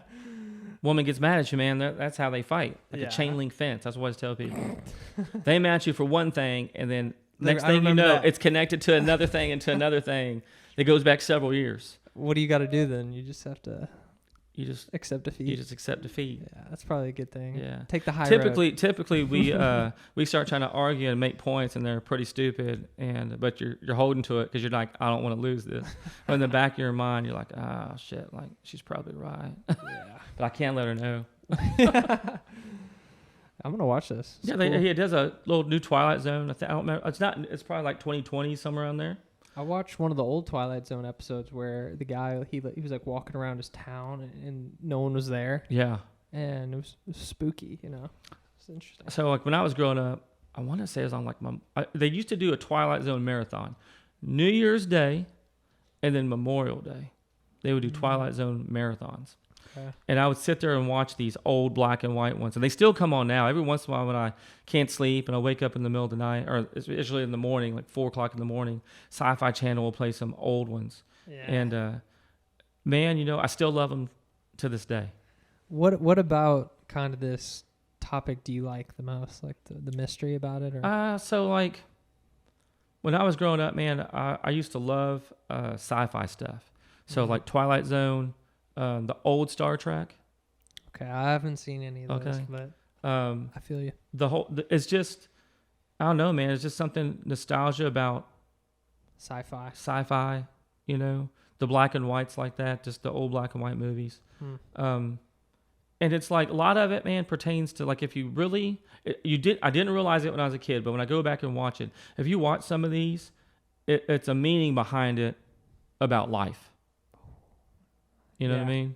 Like there's one like where this whole town thinks these aliens are coming. And then they start suspecting different people being aliens, and they end up killing somebody. Oh, shoot. It's like a witch hunt? Like a witch hunt. Yeah. And it ended up being nothing. But it just showed the paranoia of how we let things that we don't understand scare us. Well, the end of the Twilight Zone, it really was aliens controlling the whole thing. But and it was saying, and the aliens said, do you see how easy it is for us to conquer these people? They're scared of something that they didn't even see. Dang. So, and that's just part of life, you know? The one with William Shatner where he's on the plane, he keeps looking out and seeing the monster on the wing, but nobody else could see it. The one where the lady woke up and all the people around her had like the pig faces, and she was scared of them. But they were scared of her, and she had a normal face. So just all these different things, if you really watch them and listen to, there's little things in there just about life. Yeah. And I always thought that was pretty cool.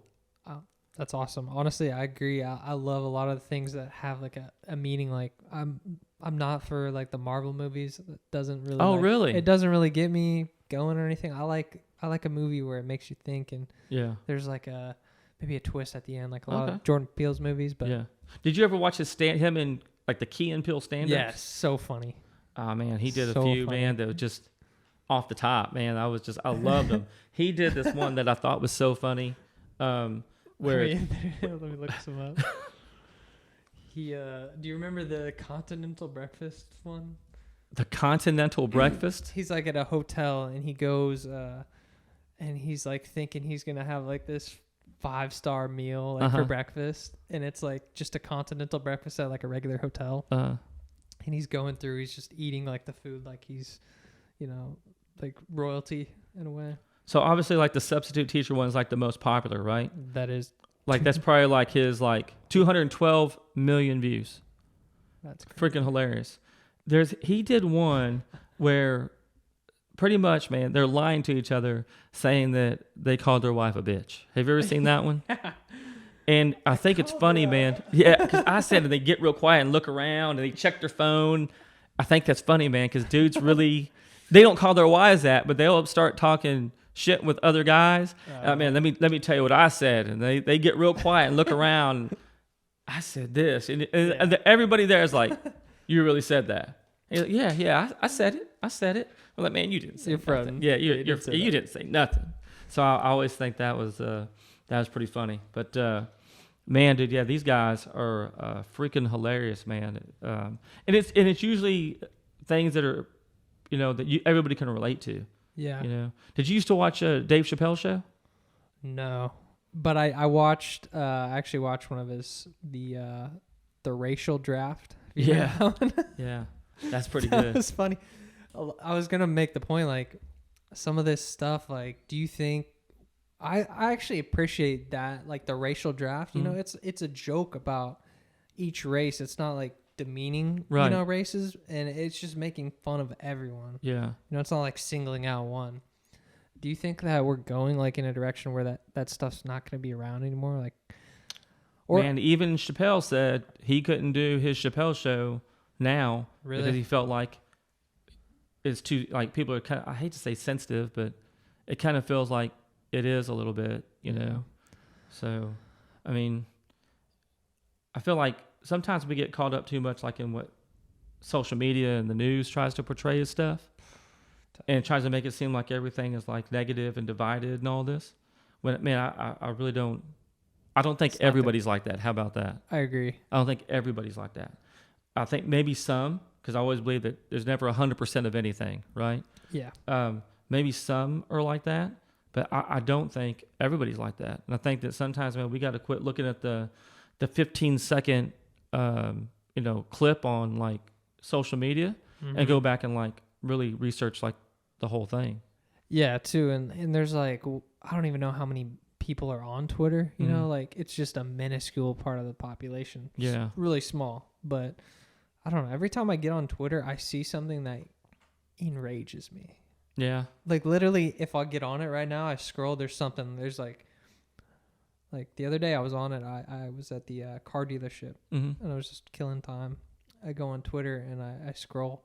I see a road rage incident and it's this guy who straight up puts his hands on this girl. It's a 17-year-old girl, like throws her down, like because she passed him.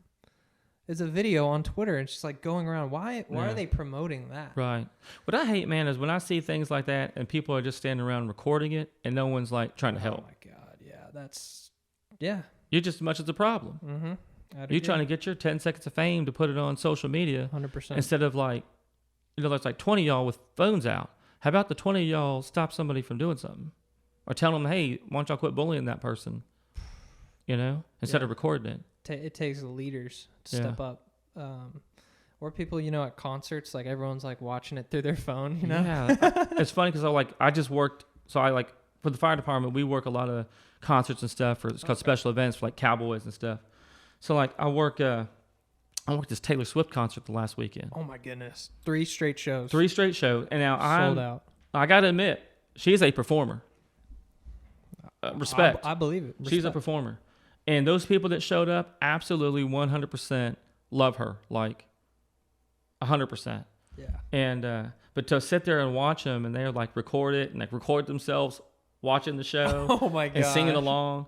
And I'm like, man, this is just like, crazy? like this is just good people watching, Yeah, I bet. Like, like nothing really I get on social media I know you're against it, like the TikTok or Facebook or Twitter, Instagram. I'll get on and I try to find like funny stuff to look at, Yeah. I don't get caught up in like all the crazy stuff. I don't get caught up in politics. That's good. Man, I think that I used to love politics, and you're going to laugh, back when Saturday Night Live was good and they used to make fun of the president all the time. Yeah. So back like when George Bush Sr. was in office, Okay.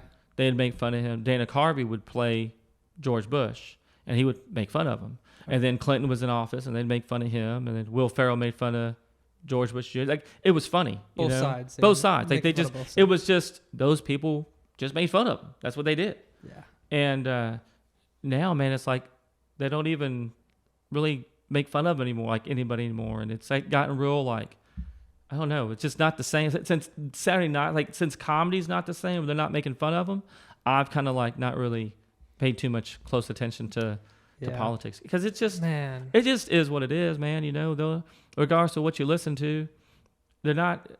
I see families get destroyed and friends can't be friends anymore because of politics. And at the end of the day, I always tell them, and I even told like my kids this: if you think that your car broke down and you're going to call whoever political party, hey, man, my car broke down, can you come help me? They're not coming to help you. No. You need a loan for like $100 because you're short. They're not giving you $100. But you know who is? Your family's going to. Yep. The one that you got mad because they voted for somebody else, so they have a different opinion about what you have. Yeah. They're the ones that's going to give you that $100 because you're family. Mm-hmm. You know what I mean? So it's like, if you would just, and I just tell people, if you just take the time and listen and bounce things back off each other, you learn something. So like I got a lot of, like fire department friends that are young, and they'll go on dates, and I'm like, man, how did it go? And they're like, oh man, we had the most stimulating, best conversation ever. And I'm like, really? Well, tell me what it was. Like, oh man, like I like this, she liked that. We both agreed on everything from all these different deals. Like, oh, that didn't really sound very stimulating. That just sounds like she just agreed with what you said. Yeah, maybe she didn't even agree. You know what I mean? Like, stimulating is going out with somebody with a different opinion than you, and y'all sitting there talking back and forth. Yep. About whatever, religion, politics, sports, whatever, and going back and forth and kind of debating and bouncing things off each other and seeing somebody's other side of view, but not in an aggressive way, and being open-minded. You know what I mean? I think sometimes when we say we're listening to people, we're only listening for them to shut up so we can get our point across now. And we don't truly open up our ears and listen to what people got to say. Yeah, that's so true. You could go into like a conversation with someone and you might think they're trying to get one on you, you know, and you're like, no, I'm not letting this happen. You're exactly, just waiting. You're just waiting. I'm gonna get right back at you. It's like when you have an argument like with your spouse or something like that, or like whoever, and you're like, man, I wish you would shut up so I get my point across. It is really good right now. Yeah. So, but like I said, man, I think people just, at the end of the day, your friends and family, regardless of how they vote, what religion they are, whatever it is, they're the ones that got you back. When you're if you got hurt in a car wreck right now, I promise you, whoever you voted for in politics is not coming to help you. But you know who's going to take care of you and wheel you around in a wheelchair? Your family. Yep. That one auntie that you Yeah, yelled at. that one freaking, uncle that had the Trump flag in his front yard, but has got your back 100%. Yeah. That's a great point, man, because do you think that politics is kind of a way to divide the American people, or do you think it's just it's weird because naturally? I think it's weird because it has. Yeah. Like when I was coming up, and again, I always refer to things that when I was younger, no one ever flew a president flag. Like you flew the American flag or you flew a whatever state flag, but you did not fly like a president flag that you backed. You know what I mean? Wow. Like you didn't do that. It was like when I was coming up, it was Reagan. I never saw a Ronald Reagan flag in anybody's yard. That's a good point. Or I never saw a vote for Bill Clinton flag or whatever in anybody's yard. But all of a sudden, somewhere like it got really like it's like we pick sides. Yep. And by God, this is what we're doing, regardless of what they say. There's no way anybody can say whatever political party you're on is always 100% right. They always say 100% of the right things. Man, there's no way. No one says 100% of the things that you always agree with. Yeah, I 100% agree though with you on that statement. On that statement. I mean, that statement. There's got to be times when, again, there's got to be a time when one of your political guys says or does something, you're like, okay, like that's embarrassing. Yeah, like man, I wish he wouldn't have said that. Yeah, and honestly, like I have friends that disagree with me politically. I also love to talk about politics, but yeah, there's a way to do it too, like you said, like where you come at it where I'm just trying to understand why you think that way. Yeah. I'm not trying to change your mind. I don't want to, demean you or belittle you because of one thing or the other, or think I'm better because I believe this. It's all about understanding. So there's a way to do it, but I have friends that disagree with me politically, and we're still best friends. Still best friends. We still hang out. Hey man, if you're going to do it, I always say the best way to do it is over a beer and some hot wings, because you can't be mad while you're drinking a beer and eating some hot wings. That's a good quote. That's true. You know what I mean? Yeah, in politics, I think ultimately, like, yeah, we're all human, So I think politics is more a divide and conquer thing, and maybe conspiracy wise, they like place certain people on the side to divide, honestly, because people are easier to take advantage of. You divide them, like if you're able to divide a household, Well, you try to divide it because then it's easier to win. 100%. You know what I mean? It's like that's what every person that's ever tried to win a war or win a fight. You divide things, right? Yeah. You divide it because it's weaker. You build mistrust within that group, because then you know that they won't have their back. They won't go as hard. Mm-hmm. If there's mistrust in your group, your friend's not going to fight as hard for you. I don't think that dude has my back 100%. So how far am I willing to go for him? I'll go this far, but I ain't going all the way. Wow. Ooh, it's messed up stuff. So like I said, that's like Art of War. If you ever read the book Art of War, that's in there. Really? Yeah, divide and conquer. That's what the Mongols used to do. I need to read that one. Wow. Yeah. Are you into anything? Like, do you play poker or anything like that, or? Man, I'm into a little bit of everything. Yeah. And I think you got to be to kind of keep life going. So I play poker. I like craps more than anything else. Okay. But I do like poker, like Texas Hold'em. Yeah. I like movies, scary movies. Action movies, whatever. I know you don't like the Marvel movies. I haven't liked the last couple ones that come out, but like the whole like Avengers series was really good. The last couple ones have been they just haven't been as good for me. They haven't connected like the other ones have. Okay. But it's hard to come back from something like that. I like sports. Yeah. Used to play a lot more than now, because when you get older, you tend not to as much. Everything kind of doesn't move the same, and you think you're crossing them, but you ain't crossing anybody up at 45 years old. That ain't a crossover anymore. You ain't fast. So like, when you're coming, you're like, oh yeah, I'm Jordan, I'm Allen Iverson. Man, no, you're not. Not at 45. Not at 45. What do y'all play in the station, like the fire station? Are y'all typically? So like we're not allowed to do sports because people get hurt too easy. No matter, because Okay. we're all alpha males and get a little too competitive. So we got people get hurt. So, you know, and also when you get hurt on the job, it's workman's comp, and city frowns upon that when you tell them I was playing basketball or something. So we stopped doing that. But like we'll play cards. Some people play video games, you know, like PS5 or Xbox or something like that. We'll play different card games. So that's always, you know, kind of pastime. When sports is going on, football. That's probably the best time. That's right? the best time. College football season, NFL season, when they're on Saturday and Sunday, and you're just kind of like watching football, and you know you're making like the wing, like so like on Saturdays if you're at the fire station watching college football, we usually do like nachos and we'll do queso and a bunch of stuff that's not good for you. You know what I mean? But it's fun. That's kind of like a good time. And then baseball. I have a few guys when I was coming up, I'd sit there and watch Ranger games with. But he's retired now, so I haven't watched a lot of Ranger games lately. But there's starting to be some better players I'm kind of liking a little bit more. Unfortunately, they're not on the Rangers; they're on other teams. But it is what it is. The Rangers don't have the same like feel to me like when I was growing up. I feel like I knew the players better. I think they were a little more all-star players. I don't feel the same right now. Plus, when you're losing all the time, it's hard to get connected with them. I really don't pay attention much to the Rangers. You don't honestly. need to. Trust me. You ain't missing anything. You ain't missing. I did like, honestly, so. I know you're probably like a Red Sox fan because you're dad. Yeah, but I liked the new stadium. However, I liked the old one better. Okay. I thought the new one felt like kind of like Jerry World too much. Like it was. I think it's AC in there. It is. It's like 70 degrees all the time. It's just different, man. It's very different. So like the big knock on the Rangers back in the day was they couldn't get big free agents to come because it was too hot to play here.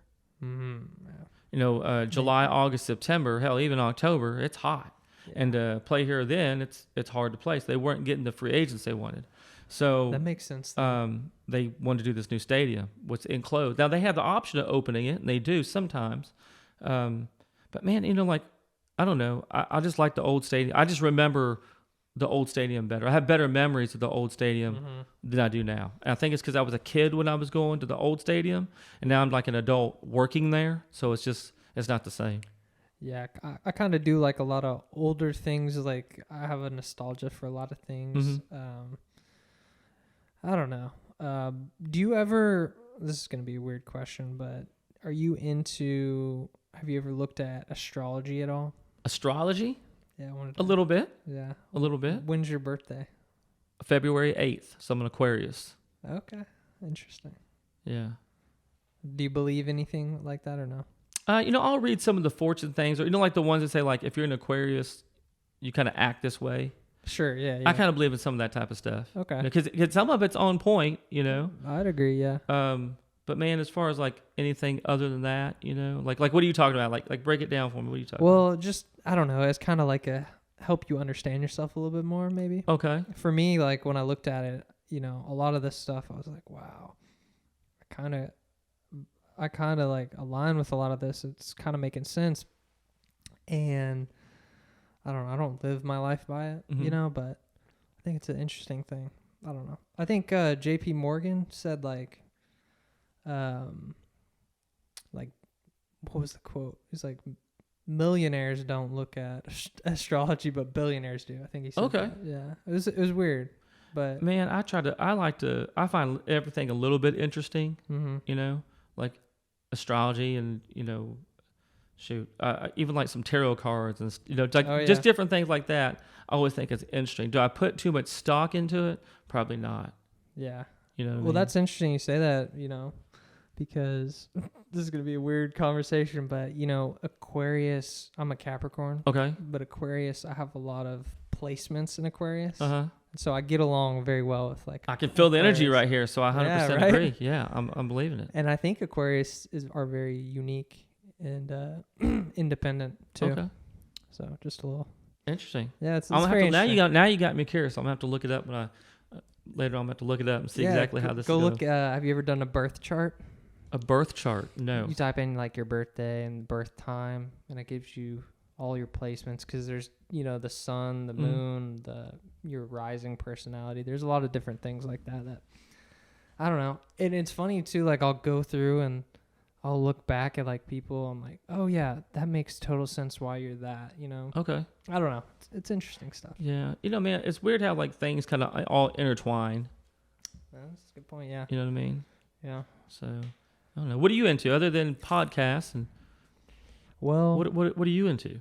I love to exercise, like play basketball, Okay. lift weights. Your brother's big time into weightlifting. Oh yeah.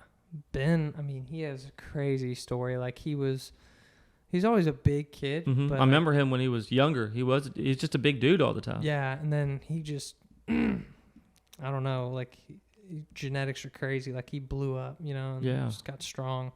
But which is major respect for him. But for me, like I like to lift weights. It's more, everything I do is more like practicality stuff. Like Okay. I do that I'm not trying to become like, I'm not trying to look like the biggest dude, you know. Mhm. I'm doing it for my longevity. Okay. And just it makes me feel so good. Right. So playing basketball, lifting weights. I'm really into podcasts. I'm really into reading. Anything particular you read? So I read this book right here, The Laws of Power. Yeah. 48 Laws of Power. I was reading a lot of this Robert Greene books. A lot of like interesting, like psychological stuff. I would say I'm into, like I was saying about the like the TV shows like Black Mirror and all that stuff. Mhm. More into like the occult is probably the word for it. Mhm. I don't know if that's the right word, but things like that, like tarot cards, like you mentioned that, things like that. Spirituality, Okay. psychedelics, things like that. Psychedelics. Yes. Like, what do you mean? Like magic mushrooms. Have you heard Really? of those? Yeah. Okay. Even like the kind that grows under like cow turds, like that? Are you talking about like that? Yeah, those. I'm talking about like that? Mm-hmm. Really? And just really exploring. I love to travel. Mm-hmm. So exploring mentally and physically, you know, Okay. that's kind of what I'm into. But Okay, let's talk about these psychedelics. Now you got me intrigued. So I've never done anything like that. And obviously, like, you know, being a firefighter, I can't. So, because, you know, you get drug tested and stuff. oh yeah. What attracted you? Like, what get you attracted on that? I think really I'm just a very curious person. Okay. And I think that was just maybe part of the reason I did the podcast too, is like I love to explore different ideas. And also I feel like I gain things from podcasts. Like just by talking to you, I understand more about you and first responders and firefighters. And I feel like living my life through it makes me a better person, more valuable person, just living life and having different experiences. But for the psychedelics, I had done a lot of research on it. Okay. I'm very detail oriented when it comes to things like that. Very serious things, you know, it's not to be joked around or played around. And it's never been like a party thing. Okay. It's been a self-improvement thing. Wow. So you can, what they do is everyone has an ego. Mm-hmm. And the ego is something that will prevent you from kind of maybe looking inward to yourself, like in understanding some of the faults that you have. Like maybe you're not as compassionate as you should be, or maybe you're not really eating right. Like you're not really taking your health serious or something like right. It could be anything, right? Yeah. That the ego will cover for you. But what happens when you do these drugs, it like removes your ego. So you really just like kind of evaluate your life in a weird way. Okay. And yeah, so I think there's a lot of value. Were in you that. scared the first time you did that? Yeah, I was pretty nervous, but I wasn't like scared because I was with, you know, a group of people that I trusted. Uh-huh. And I think that's always an important thing to do. Yeah. When you're doing like a large dose or whatever. Mm-hmm. And how do you, and I don't know, so like, do you smoke it? How do you do it? You just eat them. Just eat them. What do they taste like? I mean, they taste, I don't like mushrooms in general. Okay. But they taste like mushrooms. It kind of tastes a little different, a little bit weirder. But yeah, I had it in a PB&J first time I did it. In a sandwich? I put them in there because I didn't want to taste them. I don't blame you. So I just ate the PB&J. And wow. Yeah, it's been a crazy And what was it journey. like? So the first time you did it, First time, was it what you thought it was going to be? Was it like what was it like? the first time I did it, it was not what I expected. I didn't really have any expectations, but basically we were on the beach in Gulf Shores, Alabama. Okay. And so I took probably 2 grams, which is considered like a small dose, Right.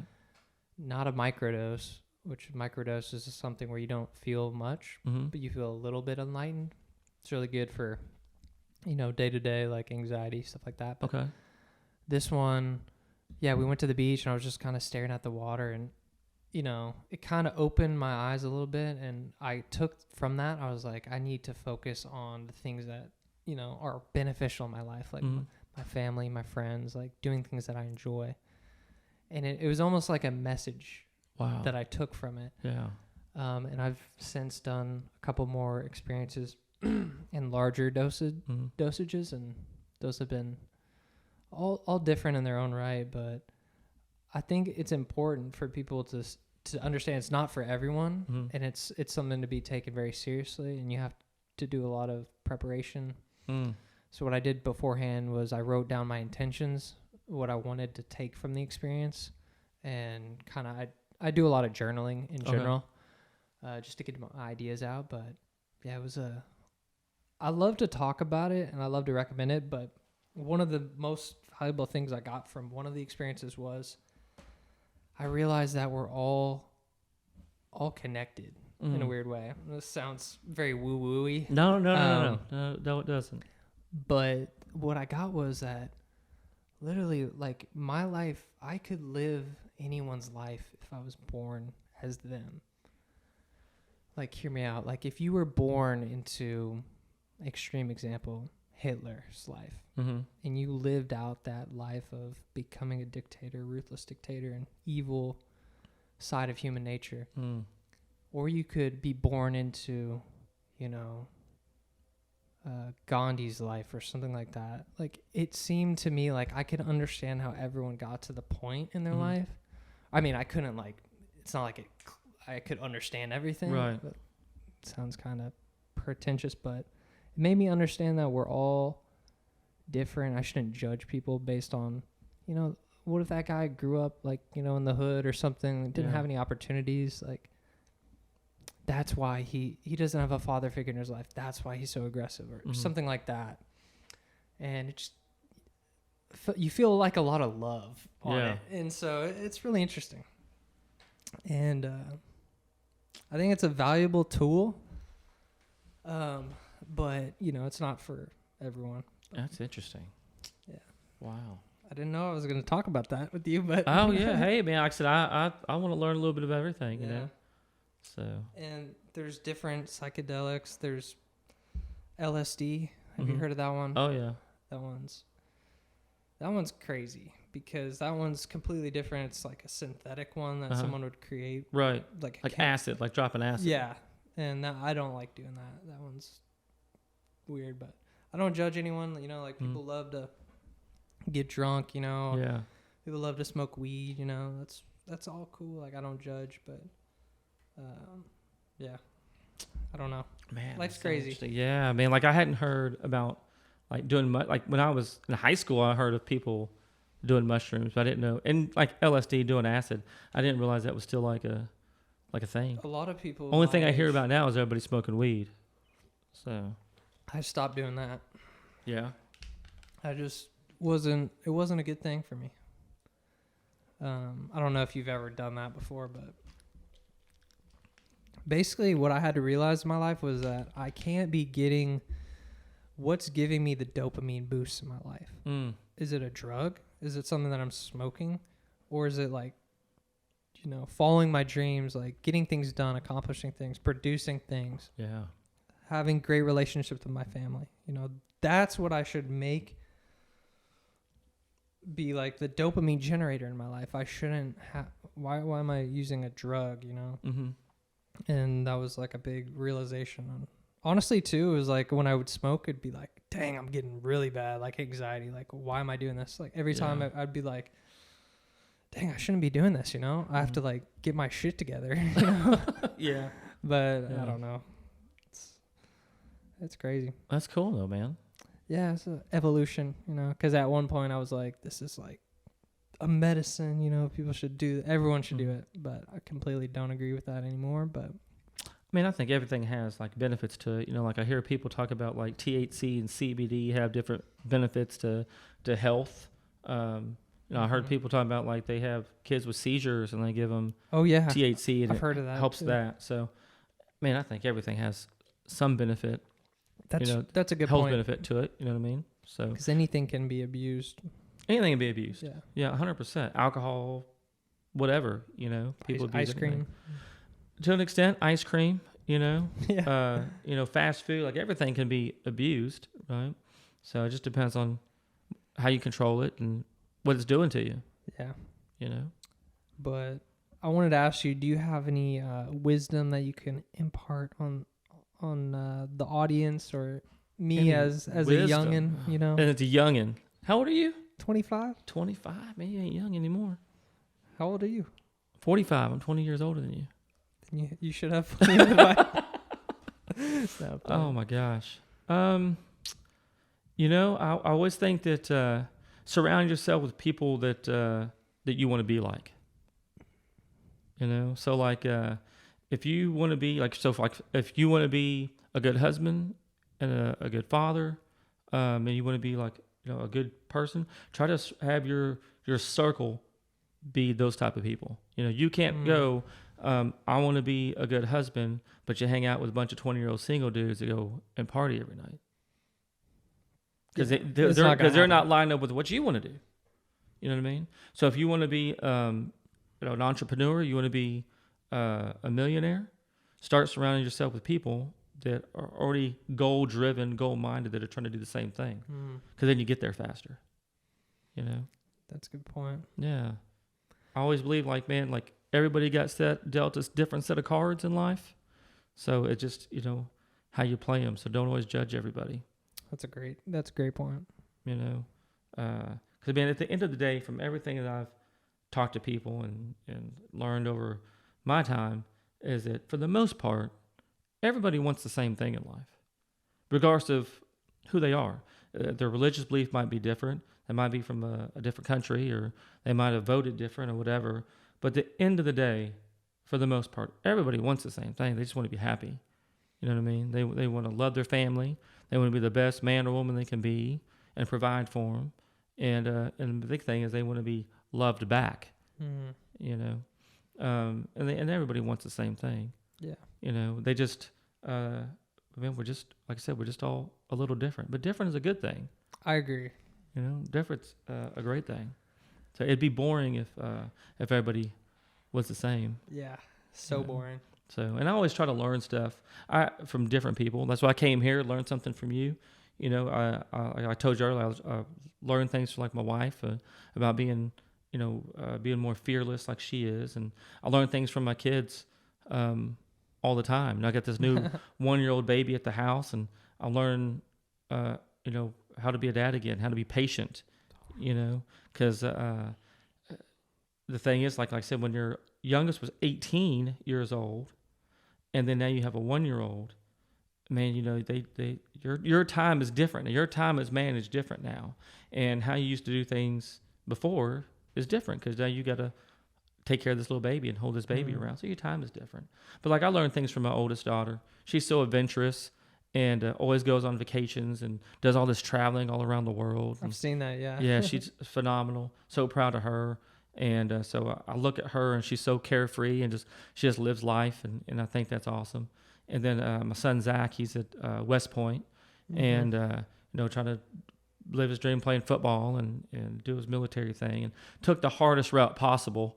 He didn't go to an easy school. He picked a very hard, challenge school to go to, but he's so determined. My son wants to be a millionaire or something someday, and he's going to get it because he is so determined, and he won't give up. And I know he won't until he gets what he wants.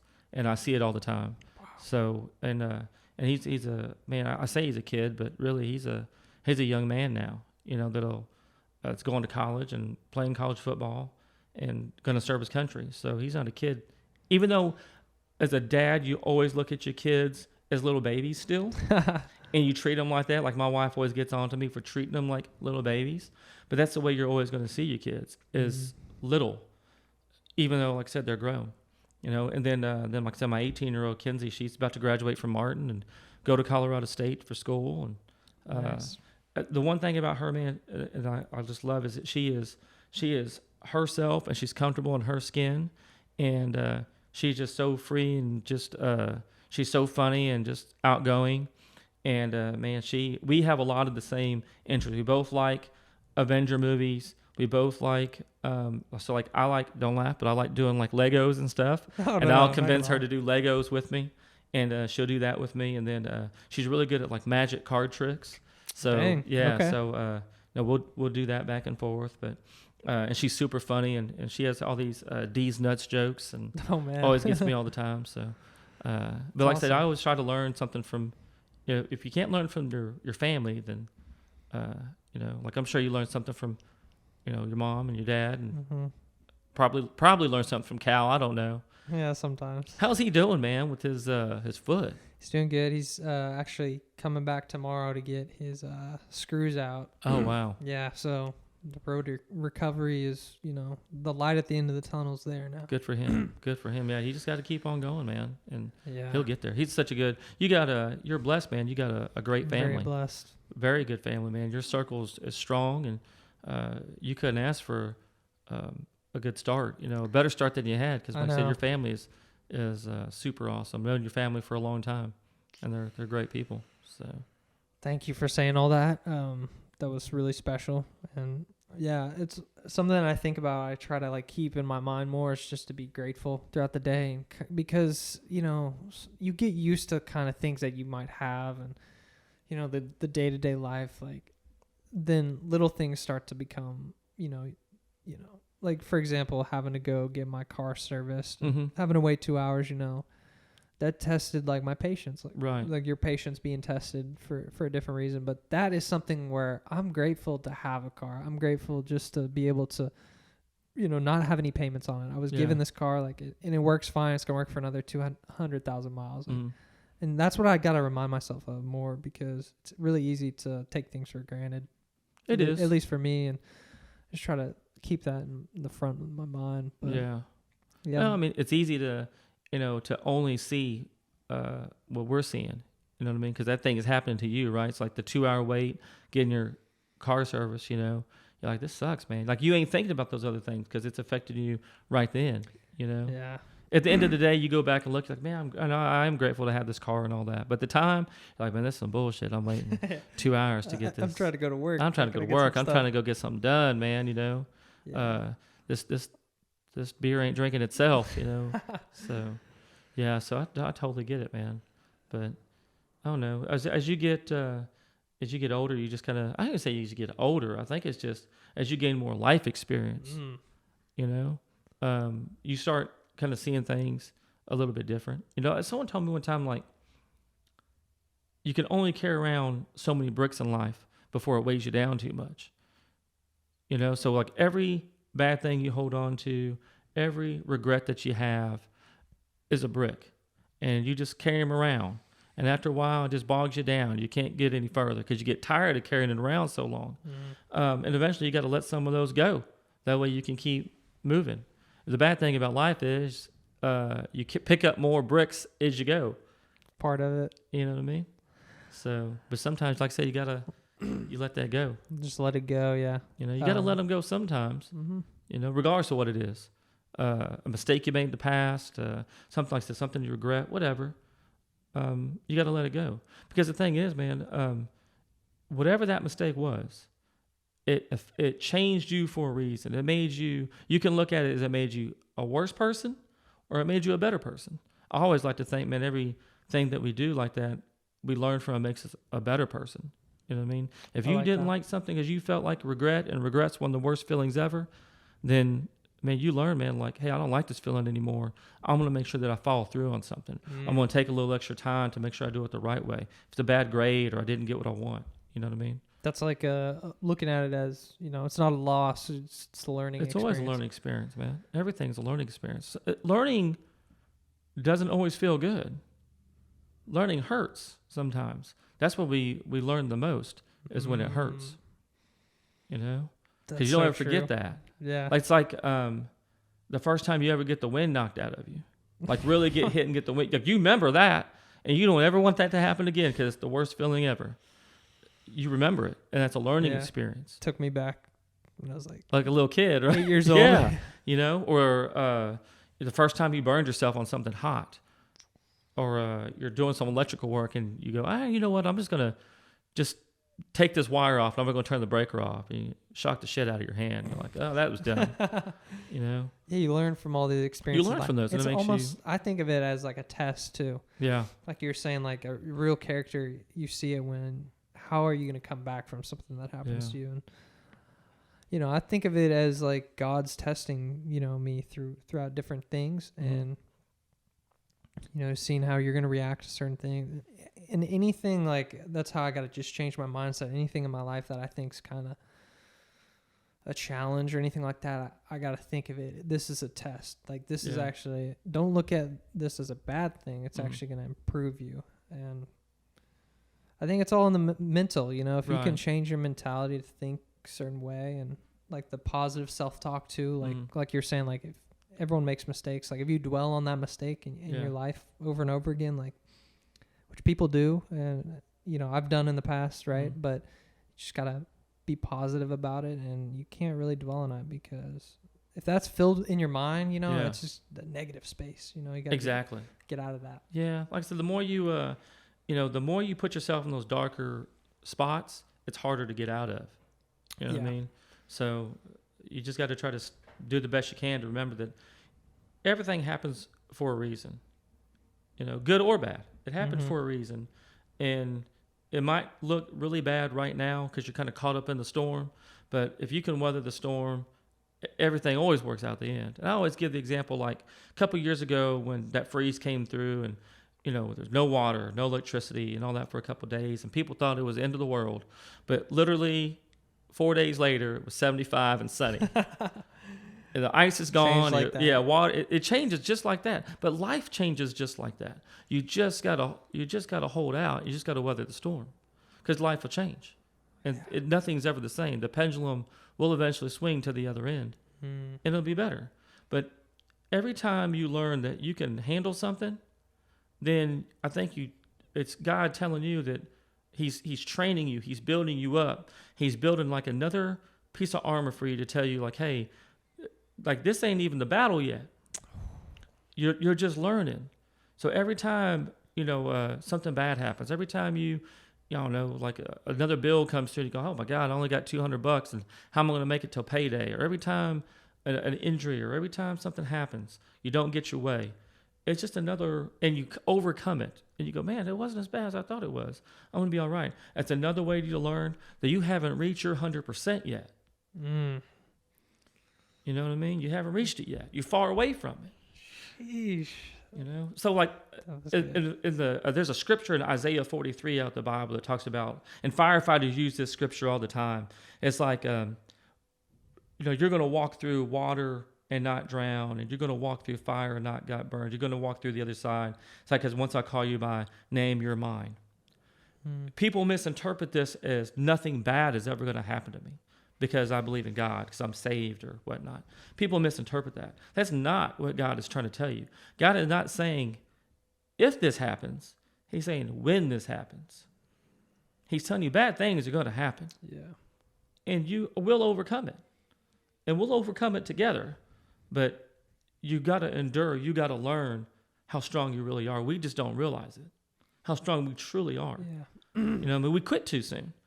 Someone told me one time, if you knew it was going to take you 40 no's to get your one yes, and your yes can be anything that you want in the world, would you go through 40 no's to get your one yes? Yes. And they're like, yeah. Well, how do you know what number you're on right now? You could be on 39. Right. Just waiting. But if you quit, there's only one thing that's guaranteed. You'll never get it. Quitting is a guaranteed failure. But as long as you keep going, man, you never know when that yes is going to come. The yes that you're looking for, the yes that you deserve, the yes that you've been working so hard for. I've never heard that before. That's awesome. Yeah. So like I said, that's why we can't quit. No matter what it is. I tell every firefighter going through training, you can't quit. There's a reason why you're here. I always tell these firefighter guys, I didn't hire you because of your personality. I didn't hire you because of who you know. I hired you because there's a unique something about you that I think is going to be good for this department. You're meant to be here. For whatever reason, you're meant to be here. You're meant to be one of the 15 guys I hired. Always remember that. That you're meant to be here for a reason, regardless of what it is. Dang. You're here. So now it's time for us to make sure that we remember that every time it gets hard, every time that the PT is too tough or it's hot outside or whatever it is, always remember why you're here and what you're grinding for. It could be because you need the money, you're trying to get a better opportunity. Maybe you have a kid at home or someone that's looking up to you. I don't know. But there's a reason why you're here. Always hold on to that. So when things get tough and you don't think you can do it, remember why you're here for, because that'll push you through. Because I promise you, there's a time when you're a firefighter, because I've been through them, when you go on those calls and you're in those house fires and they're really hot and you're in there to do a job and you can't quit. Because if you do, you know what it means. It means you're going to die. That's crazy. So I think that's really amazing. That was great wisdom. Yeah, I think that's important. Like, if you're going through something tough, you know, to have something like that to fall back on, like whatever that is for you, like religion, God, some mantra, you know. Yeah, I think that's good. Yeah, you got to have something. Everybody needs something. Yeah. You know, someone asked me you know, I got friends they're atheists and they don't believe. They ask me, do I truly believe? And I say, yeah, 100%. I said, man, for the worst case scenario, I believe because it's a moral compass that keeps. Could you imagine if everybody didn't believe in something where there was no moral compass and they could just do whatever they want with no repercussion? It'd be a crazy world. Yeah, if everyone believed that, yeah. You know what I mean? But thank God that people do believe in some type of higher being, some type of religion. That's their moral compass that goes, I kind of want to punch this dude in the face, but I'm not going to because I don't want to get, because I'm a Christian or I'm whatever. Mm-hmm. That's so true. And honestly, like people that don't believe in that, you think about what type of life they live, a life of material pleasure and all that. And, But I will say this, the handful of people I know that are atheists that don't believe, they're a couple of the best people I know as far as just morals and just everyday how they live their life. That's and they're great people. Like I could call them right now and like, hey man, I broke down over here far away, man. Can you help me out? And they would come help me. Wow. Because they're good people. They have a moral code. Yeah, they're just a moral code, But not everybody's like that. I mean, we see that every single day in the world that not everybody's like that. There's a lot of bad people out there, unfortunately. Yeah. That's what I heard someone talking about that, like how the decline in society is like correlated with decline in believing in God. Mm-hmm. And yeah, like you said it, like if you don't have that moral backing and, that's going to lead you, in the right way. I think it's, we could have a whole conversation about religion, but we could. Yeah, we could. Now, like I said, I don't know everything about it because I don't. Me neither, no. I mean, I definitely don't go to church as much as I should, or pray, or read the Bible as much as I should. Yeah, same. But I mean, religion is one of those fascinating things, man. That there's like different extremes to it. You know what I mean? There's like, like we just talked about, like anything can be bad. Sometimes you get too extreme and take it the wrong way and read the message wrong, and the next thing you know, you're doing some crazy stuff. Yeah, totally. So like the jihadists in Islam. Yeah, that's like a portion of the Quran that basically says that it's okay for you to retaliate. If you're being threatened. Yeah. Right. Which, if you think about it, like someone's threatening you and your family, like you're able to retaliate. It also says like to an extent, like you shouldn't go overboard. Right.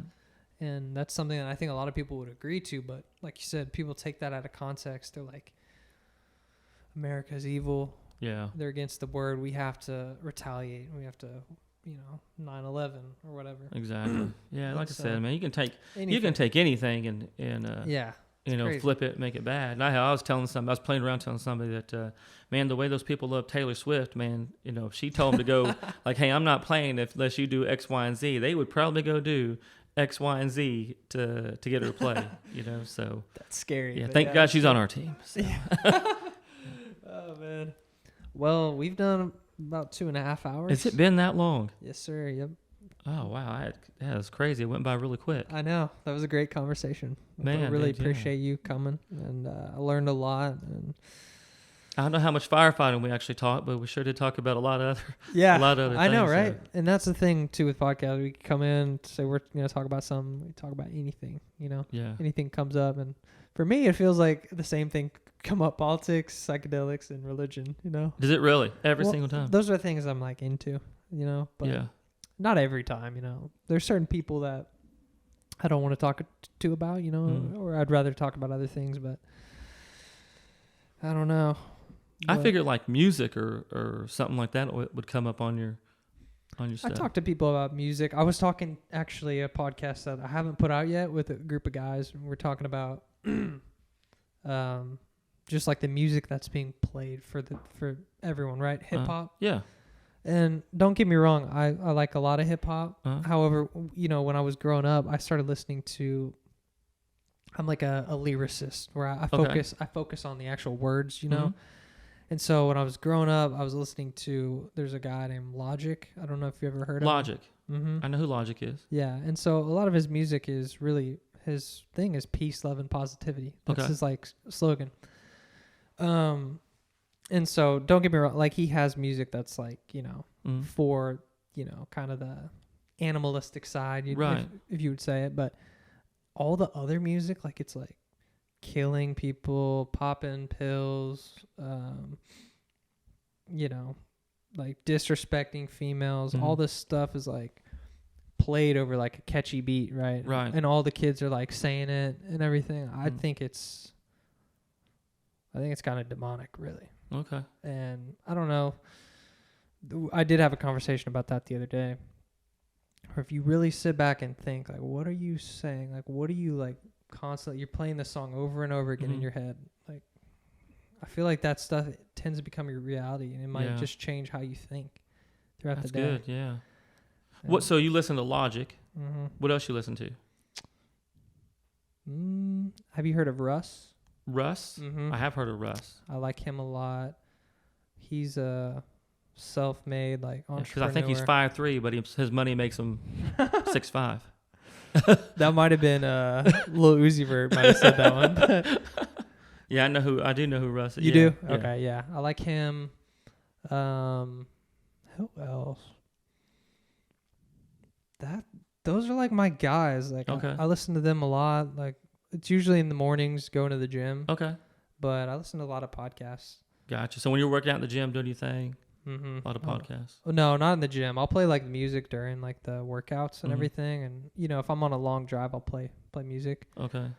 But on the other side of things, I'm listening to podcasts. Like I'm listening to this one audiobook right now. It's called The Case Against Reality. Oh, okay. It's a really interesting audiobook, and it's like this scientist, he's making like this argument how basically humans have evolved to kind of follow like our illusionary things. Like it's weird, like there's a lot of animals that have different senses than we do, Mhm. that might be able to perceive different things, Gotcha. like radar or different wavelengths of Mhm. light that we can't perceive with our eyes. I believe that. Yeah, 100%. And then like even too, like with our eyes, we flip like the image that we see, Mm. and it does something in our brain. It flips. It's like upside down, and then they flip it where you. Yeah. I've heard I've heard that. I that. don't know how true that is, but and it just gives a lot of examples like that. It makes you wonder how they know that though. Yeah, right. You know what I mean? Like how in Yeah. the world how do you know that? That's a good point. I don't know. Yeah, I don't know. but it's just really interesting to think about. Like, I don't know. Like I love just like these ideas, like simulation theory, like case against reality. It's like Basically, if we get to a point where we're like, have you heard of the Oculus goggles? Yeah. You put those on, right? Like the video game stuff. Yeah. And people spend all day in these. Okay. And there's this movie, Ready Player One. I've seen it. Yeah, you know about the suit that they put Mhm. on, right? It's pretty much a dystopian world, and they go like their world's collapsing, right? They live in these like shanty towns, but if you have that computer and the haptic suit and the goggles, you go into this like world that you feel all the things that you're experiencing. It's almost indistinguishable from reality. And I actually read that book. It was a great story. Oh wow! But if you take that off, like, what's to say you aren't in another one of those? Okay. And it's really interesting to think about. Like, but if you don't follow like what your perception is, like if people say perception's reality, like if you're on the highway and you drive into another car, like there's consequences for that. You're gonna die. Right. And that's like you're perceiving the reality there. However, you know, I don't know.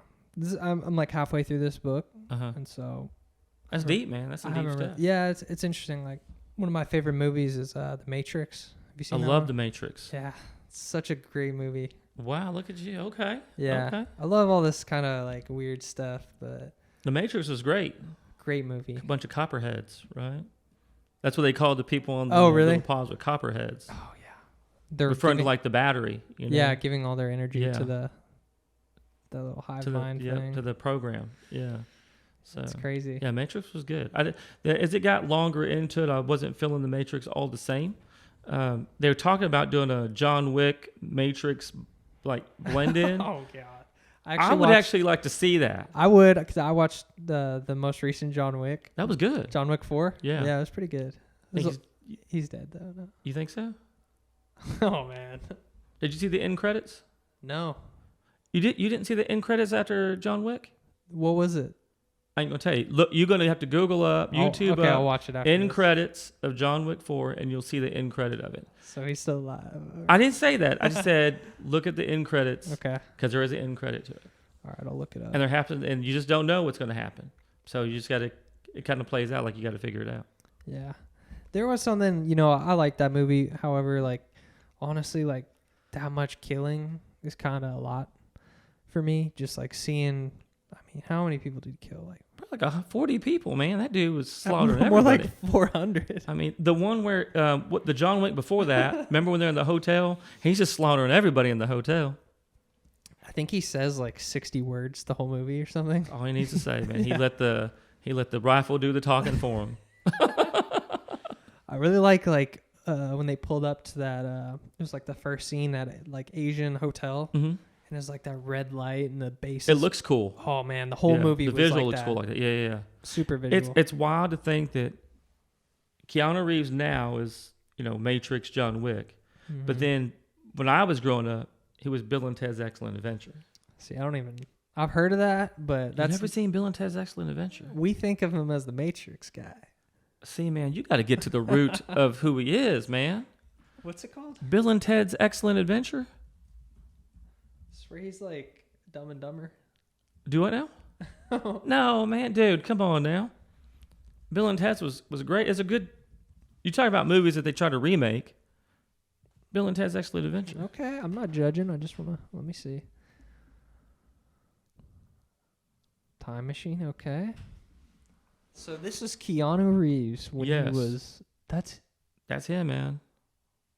Whoa. Yes. Is that the circle? He was in this. He was in Speed. Did you ever watch Speed? Where he's the cop? No. Oh man, see, dude, we're gonna have to do another podcast just for you to get caught up on Keanu Reeves, man. Oh no. Yeah, we'll have to. We're gonna have to, yeah, dude. Like I'm gonna have to get you in touch with like the early stuff, man. Yeah, I gotta see the genesis of Keanu. Like you talking about lyricists like Logic, man. You need to listen to like Ed Sermon and some of them from the '80s. Ed Sermon. Okay. Look this guy up.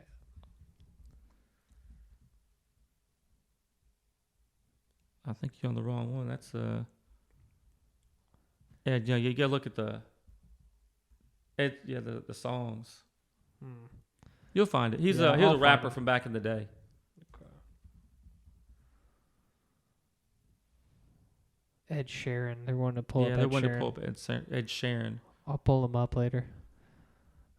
Try doing MON, like sermon, SERMON, like a sermon. I might pull it up.